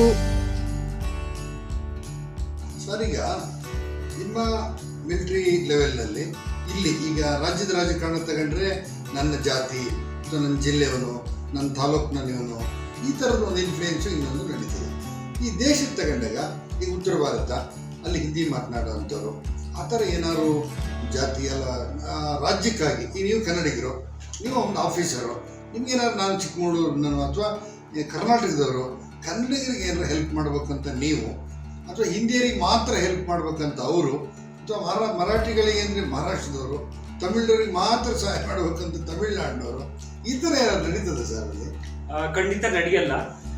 ಯಾಕೆ ನಡೆಯಲ್ಲ ಅಂತಂದ್ರೆ ಇದು ಆರ್ಮಿ ಒಂದೇನು ಅಂದ್ರೆ ಇದರಲ್ಲಿ ಯಾವುದೇ ರೀತಿ ಕಾಸ್ಟ್ ಆಗಲಿ ಕ್ರೀಡ್ ಆಗಲಿ ರಿಲಿಜಿಯನ್ ಆಗಲಿ ಬರಲ್ಲ. ಇದು ಎಲ್ಲ ಜಾತಿಯವರು ಇರ್ತಾರೆ, ಇದ್ರ ಜಾತಿ ಸಿಸ್ಟಮ್ ಬರಲ್ಲ. ಸೆಕ್ಯುಲರ್ ಫೋರ್ಸ್ ಅಂತ ಹೇಳ್ತೀವಿ. ಅದರಲ್ಲಿ ಮುಸ್ಲಿಮ್ಸು ಇರ್ತಾರೆ, ಕ್ರಿಶ್ಚಿಯನ್ ಇರ್ತಾರೆ, ಹಿಂದೂಸು ಇರ್ತಾರೆ, ಸಿಖ್, ಜೈನು, ಪ್ರತಿಯೊಂದು ಕೆಟಗರಿಯವರು ಇರ್ತಾರೆ. ಅದೇ ಜೊತೆನಲ್ಲಿ ಈಗ ಸಪೋಸ್ ಒಂದು ಸಿಖ್ ರೆಜಿಮೆಂಟ್ ತಗೊಳ್ಳಿ. ಸಿಖ್ ರೆಜಿಮೆಂಟ್ ಅಂತಂದ್ರೆ ಎಲ್ಲ ಅವ್ರ ಸರ್ದಾರ್ಗಳಿದ್ರು ಅದ್ರಲ್ಲಿ ಅಧಿಕಾರಿ ಇರೋನು ಒಬ್ಬ ಸೌತ್ ಇಂಡಿಯನ್ ಇರ್ತಾರೆ, ಕೇರಳದನೋ ಕರ್ನಾಟಕದನೋ ಒಬ್ಬ ಅಧಿಕಾರಿ ಇರ್ತಾರೆ. ಇಲ್ಲವೂ ಈಗ ಅಸ್ಸಾಮನ ಮಣಿಪುರನ ಅಧಿಕಾರಿ ಇರ್ತಾರೆ, ಅವ್ನು ಕಮಾಂಡಿಂಗ್ ಆಫೀಸರ್ ಆಗಿರ್ತಾರೆ. ಹಾಗೆ ಅದೇ ರೀತಿ ಒಂದು ಮಡ್ರಾಸ್ ರೆಜಿಮೆಂಟ್ ಅಲ್ಲೂ ಕೂಡ ಅದೇ ರೀತಿ ಒಂದು ಮಡ್ರಾಸ್ ರೆಜಿಮೆಂಟ್ ಅಲ್ಲಿ ಮಡ್ರಾಸ್ ಟ್ರೂಪ್ಸ್ ಮಡ್ರಾಸ್ ಅವ್ರು ಇರ್ತಾರೆ. ಮಡ್ರಾಸ್ ಅಂತಂದ್ರೆ ಕರ್ನಾಟಕ, ಕೇರಳ, ತಮಿಳುನಾಡು ಈ ಪಾರ್ಟ್ ಸೌತ್ ಇಂಡಿಯನ್ಸ್ ಟ್ರೂಪ್ಸ್ ಇದ್ರೆ, ಸೌತ್ ಇಂಡಿಯನ್ ಸೋಲ್ಜರ್ಸ್ ಇದ್ರೆ ಅವ್ರ ಅಧಿಕಾರಿ ಒಬ್ಬ ಸಿಖ್ ಇರ್ತಾನೆ, ಒಬ್ಬ ಸರ್ದಾರ್ ಇರ್ತಾನೆ. ಇನ್ನೊಂದು ಅದೇ ರೀತಿ ಒಬ್ಬ ಸಿಖ್ ಬೇರೆ ಇನ್ಯಾವುದಾಗಿದ್ರೆ ಒಬ್ಬ ಕಮಾಂಡಿಂಗ್ ಆಫೀಸರ್ ಒಬ್ಬ ಮುಸ್ಲಿಮ್ಸ್ ಇರ್ತಾರೆ ಅಥವಾ ಕ್ರಿಶ್ಚಿಯನ್ ಯಾರಿರ್ತಾರೆ. ಹಾಗಾಗಿ ಜಾತಿ ಬಗ್ಗೆ ಯಾವುದೇ ಪಾರ್ಶಿಯಾಲಿಟಿ ನಡೆಯಲ್ಲ. ಎಸ್, ನಾವು ನಮ್ದೊಂದು ನಮ್ಮವರು, ನಮ್ಮ ರಾಜ್ಯ, ನಮ್ಮ ಜಿಲ್ಲೆ, ನಮ್ಮ ತಾಲೂಕು, ನಮ್ಮವರು ಅನ್ನೋದೊಂದು ಅಫಿಲಿಯೇಷನ್ ಇರುತ್ತೆ.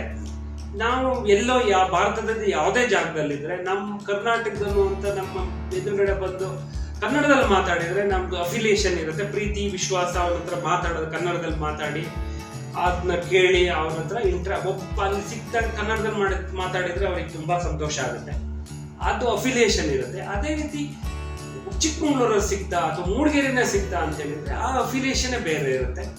ಅದು ಪ್ರೀತಿ ವಿಶ್ವಾಸ ಅಫಿಲಿಯೇಷನ್ ಡೆಫಿನೆಟ್ ಆಗಿ ಜಾಸ್ತಿ ಇರುತ್ತೆ ನಮ್ಮ ರಾಜ್ಯದವರು, ನಮ್ಮ ಜಿಲ್ಲೆಯವರು ಅಂತೇಳಿ. ಹಾಗಂತ ಹೇಳಿ ನಮ್ಮ ಜಿಲ್ಲೆಯವರು ನಮ್ಮ ರಾಜ್ಯದವ್ರು ಸಿಕ್ಕಿದ್ದಾರೆ ಅಂತ ಪಾರ್ಶಿಯಾಲಿಟಿ ಮಾಡೋದಾಗ್ಲಿ, ಹೆಲ್ಪ್ ಮಾಡೋದಾಗ್ಲಿ, ಅವನ್ನ ಬೇರೆ ತರ ನೋಡೋದಾಗ್ಲಿ ಅದು ಯಾವುದೇ ರೀತಿ ನಡೆಯಲ್ಲ. ಎಲ್ಲ ಒಂದೇ.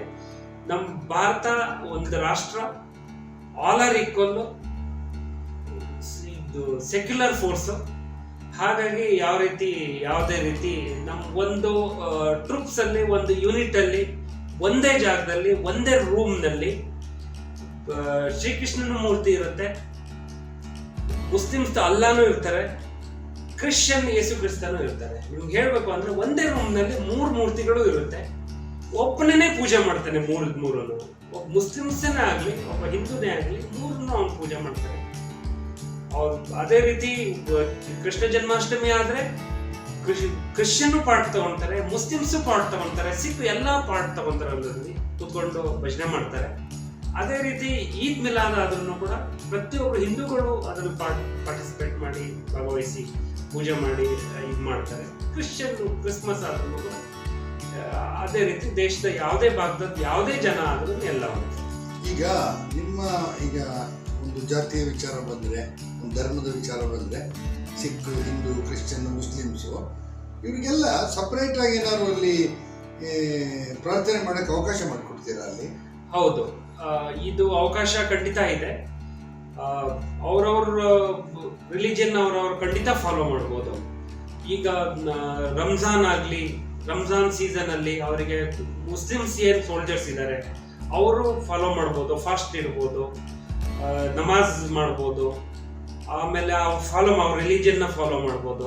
ಅದೇ ರೀತಿ ಕ್ರಿಶ್ಚಿಯನ್ ಆದರೂ ಕೂಡ ಅವ್ರ ರಿಲಿಜಿಯನ್ನ ಫಾಲೋ ಮಾಡ್ಬೋದು, ಹಿಂದೂಗಳು ಮಾಡ್ಬೋದು.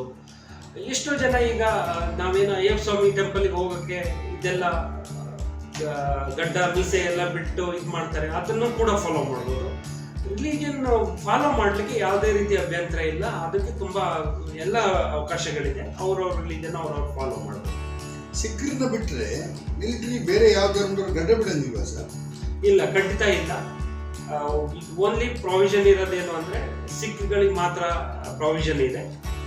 ಗಡ್ಡ ಬಿಡೋದು ಒಂದೇ ಒಂದು ಕಾರಣ ಅಂದ್ರೆ ಏನಾದ್ರು ಮೆಡಿಕಲ್ ಪ್ರಾಬ್ಲಮ್ ಇದೆ, ಅವನಿಗೆ ಶೇವಿಂಗ್ ಮಾಡಕ್ಕೆ ಏನಾದ್ರು ಮೆಡಿಕಲ್ ಪ್ರಾಬ್ಲಮ್ ಇದೆ, ಡಾಕ್ಟರ್ ಎಕ್ಸ್ಕ್ಯೂಸ್ ಇದ್ರೆ ಮಾತ್ರ, ಡಾಕ್ಟರ್ ಎಕ್ಸ್ಕ್ಯೂಸ್ ಕೊಟ್ಟಿದ್ರೆ ಶೇವಿಂಗ್ ಮಾಡಬೇಡ ಅಂತ ಹೇಳಿ, ಆ ರೀತಿ ಏನಾದ್ರು ರೀಸನ್ ಇದ್ರೆ ಮಾತ್ರ ಅವನಿಗೆ ಪರ್ಮಿಷನ್ ಇದೆ ಗಡ್ಡ.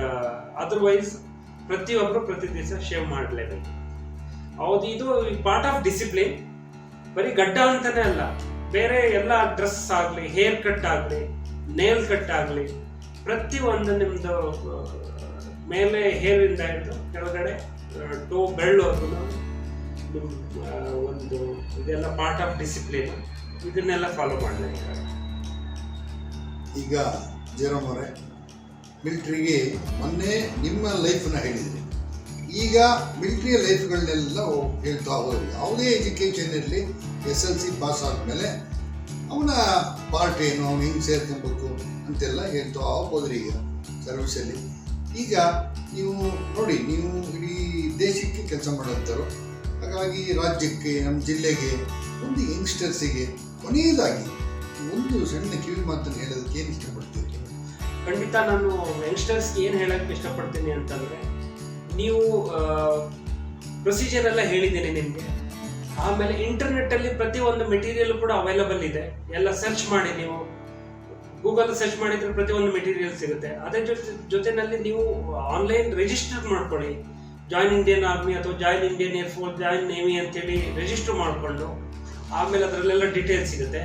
ಜೊತೆಯಲ್ಲಿ ನೀವು UPSC ಎಕ್ಸಾಮಿಗೆ ಪ್ರಿಪೇರ್ ಆಗಿ, ಕೋಚಿಂಗ್ಗೆ ಸೆಲೆಕ್ಷನ್ ಕೋಚಿಂಗ್ಗೆ ಅಟೆಂಡ್ ಮಾಡ್ಕೊಂಡು ಬೇಕಾದ್ರೆ ನೀವು ಪ್ರಿಪೇರ್ ಆಗ್ಬೋದು. ಬುಕ್ಸ್ಗಳು ಅವೈಲಬಲ್ ಇದೆ. ಇದು ನನಗೆ ಗೊತ್ತಾದ ಪ್ರಕಾರ ನಮ್ಮ ಜಿಲ್ಲೆಯವರು ತುಂಬ ಹುಡುಗರಿಗೆ ಇದೆಲ್ಲ ಪ್ರೊಸೀಜರ್ ಗೊತ್ತಿರಲಿಲ್ಲ. ಪ್ರತಿಯೊಬ್ಬರು ಏನು ತಿಳ್ಕೊಂಡಿದ್ರು ಅಂದರೆ, ನಾವು ಬರೀ ಸೋಲ್ಜರ್ ಆಗಿ ಹೋಗ್ಬೇಕಲ್ಲ, ಯಾಕೆ ಹೋಗ್ಬೇಕು ಅಂತ ತಿಳ್ಕೊಂಡಿದ್ರು. ಆ ರೀತಿ ಖಂಡಿತ ಇಲ್ಲ. ನಿಮ್ಮ ಎಜುಕೇಷನ್ ಏನಿದೆ ಆ ಪ್ರಕಾರ ನೀವು ಹೋಗ್ಬೋದು, ನೀವು ಅಪ್ಲೈ ಮಾಡ್ಬೋದು. ನಿಮಗೆ ಅರಿವಿಲ್ದಲ್ಲೇ ನೀವು ಜಾಯ್ನ್ ಆಗ್ತಾ ಇಲ್ಲ ಅಂತ ತಿಳ್ಕೊಂಡಿರ್ತೀನಿ ಇದುವರೆಗೂ. ಬಟ್ ನಾನು ಹೇಳೋಕ್ಕೇನು ಇಷ್ಟಪಡ್ತೀನಿ ಅಂದರೆ, ಬೇರೆ ರಾಜ್ಯದ ಜನಗಳು ಯಾವ ರೀತಿ ಮುಂದೆ ಬರ್ತಾ ಇದ್ದಾರೆ ಸೆಲೆಕ್ಷನ್ಗೆ, ಅದೇ ರೀತಿ ನೀವು ಕೂಡ ನಮ್ಮ ರಾಜ್ಯದವರು, ನಮ್ಮ ಜಿಲ್ಲೆ, ಎಸ್ಪೆಷಲಿ ಚಿಕ್ಕಮಗಳೂರು, ಕರ್ನಾಟಕದಲ್ಲೇ ಕಡಿಮೆ ಜನ ಸೇರ್ತಾ ಇದ್ದಾರೆ. ಹಾಗಾಗಿ ನಾನು ನಿಮ್ಗೇನಕ್ಕೆ ಹೇಳ್ತೀನಿ, ನಾನು ಇದುವರೆಗೂ ನನಗಿದು ಯಾರು ಚಿಕ್ಕಮಗಳೂರು ಜಿಲ್ಲೆಯಿಂದ ಯಾರು ಅಧಿಕಾರಿಗಳು ಇದುವರೆಗೂ ಭೇಟಿಯಾಗಿಲ್ಲ. ಹಾಗಾಗಿ ನೀವೆಲ್ಲ ಪ್ರಯತ್ನ ಪಡಬೇಕು, ಸೇನೆಯನ್ನು ಜಾಯ್ನ್ ಆಗಬೇಕು, ಸೇನೆಯನ್ನು ಜಾಯ್ನ್ ಆಗಿ ನಮ್ಮ ದೇಶ ಸೇವೆ ಮಾಡಬೇಕು ಅಂತ ಹೇಳಕ್ಕೆ ಇಷ್ಟಪಡ್ತೀನಿ. ಸರ್, ನಿಮಗೆ ನಮ್ಮ ಸಂದರ್ಶನ ನೋಡಿ ಅಥವಾ ನಿಮ್ಮ ಪರಿಚಯ ಆಗಿ ನೀವು ಸೇನೆಯಲ್ಲಿ ಕರ್ನಲ್ ಆಗಿದ್ದೀರಿ, ಲೆಫ್ಟಿನೆಂಟ್ ಕರ್ನಲ್ ಅವತ್ತು. ಈಗ ಏನಾಗಿದ್ರಿ, ನಮ್ಮ ಕರ್ನಲ್ ಆಗಿದ್ದೀರಿ ನೀವು. ಹಾಗಾಗಿ ನಿಮ್ಮ ಒಂದು ಅಭಿಪ್ರಾಯಗಳನ್ನು ಈ ಸಂದರ್ಶನ ಅನೇಕ ವಿಚಾರಗಳು ಜನಗಳಿಗೆ ತಲುಪ್ತದೆ ನಮ್ಮ ಅವಿನ್ ಟಿವಿಯ ಮುಖಾಂತರ. ನಾಳೆ ಅಥವಾ ಇನ್ನು ಮುಂದಿನ ದಿನಗಳಲ್ಲಿ ನಿಮ್ಗೆ ಯಾರೋ ಫೋನ್ ಮಾಡಿ, ಸರ್ ನನಗೆ ಒಂದು ಎಜುಕೇಷನ್ ಇದೆ, ಒಂದು ಮಾಸ್ಟರ್ ಡಿಗ್ರಿ ಇರ್ಬೋದು, ಇಲ್ಲ ಡಿಗ್ರಿ ಇರ್ಬೋದು, ನಾನು ಆರ್ಮಿಗೆ ಸೇರಲೋ ಅಥವಾ ಸರ್ಕಾರಿ ನೌಕರಿಗೆ, ರಾಜ್ಯ ಸರ್ಕಾರ ನೌಕರಿಗೆ ಸೇರಲೋ ಅಂತ ಕೇಳಿದರೆ ನಿಮ್ಮ ಉತ್ತರ ಏನಿರ್ಬೋದು ಸರ್? ನಾನು ಫಸ್ಟ್ ಆಫ್ ಆಲ್ ನಾವು ಅವಿನ್ ಟಿವಿಗೆ ಧನ್ಯವಾದ ಹೇಳಕ್ಕೆ ಇಷ್ಟಪಡ್ತೀನಿ. ಅವಿನ್ ಟಿವಿಯ ಮುಖ್ಯ ಸಂಪಾದಕರಾದ ಬಗಲ್ಮಕ್ಕಿ ಗಣೇಶ್ ಅವರಿಗೆ ತುಂಬ ಧನ್ಯವಾದಗಳು. ನನ್ನ ಅಭಿಪ್ರಾಯಗಳನ್ನ ಕೇಳಿ ನಮ್ಮ ಯಂಗ್ಸ್ಟರ್ಸ್ಗೆ ಒಂದು ಒಳ್ಳೇದಾಗಲಿ, ಅವರಿಗೆ ತಿಳುವಳಿಕೆ ಬರಲಿ, ಮೋಟಿವೇಟ್ ಆಗಲಿ ಅಂಥೇಳಿ ಇಂಟರ್ವ್ಯೂ ತಗೊಂಡು ಈ ನಂದು ಏನು ವ್ಯೂಸ್ ಇದೆ, ಮಾತುಗಳಿವೆ, ಅವು ಈ ನಿಮ್ಮ ಮಾಧ್ಯಮದ ಮೂಲಕ ಅವರಿಗೆ ತಲುಪಾಗಿ ಮಾಡ್ತಾ ಇದ್ದೀರಾ. ತುಂಬ ಧನ್ಯವಾದ ಹೇಳಕ್ಕೆ ಇಷ್ಟಪಡ್ತೀನಿ. ಡೆಫಿನೆಟ್ಲಿ ನಾನು ಹೀಗೆ ಅವತ್ತು ಹೇಳಿದ್ದೆ, ಇವತ್ತು ಹೇಳಿದ್ದೆ, ಮುಂದೆನೂ ಹೇಳ್ತೀನಿ, ದೇಶ ಸೇವೆನೇ ಪವಿತ್ರವಾದ ಸೇವೆ, ನೇಷನ್ ಫಸ್ಟ್ ಅಂತ.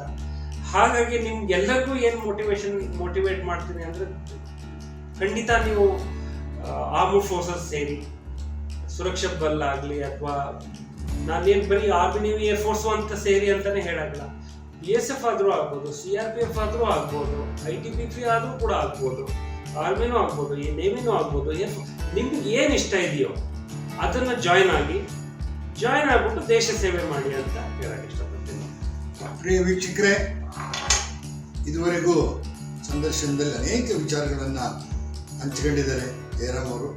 ಮುಂದಿನ ದಿನಗಳಲ್ಲಿ ಅವರು ನಮ್ಮೂರಿಗೆ ಕರೆಸಿ ಅಥವಾ ನಮ್ಮ ಜಿಲ್ಲೆಯಲ್ಲಿ ಏನಿವತ್ತು PUC ಕಳೆದ ಮೇಲೆ ಇದ್ದಂಥ ವಿದ್ಯಾರ್ಥಿಗಳಿದ್ದಾರೆ ಅಂಥವರಿಗೆ ಒಂದು ಸಂದರ್ಶನವನ್ನು, ಒಂದು ಸಂವಾದವನ್ನು ಮಾಡಿಸೋಣ.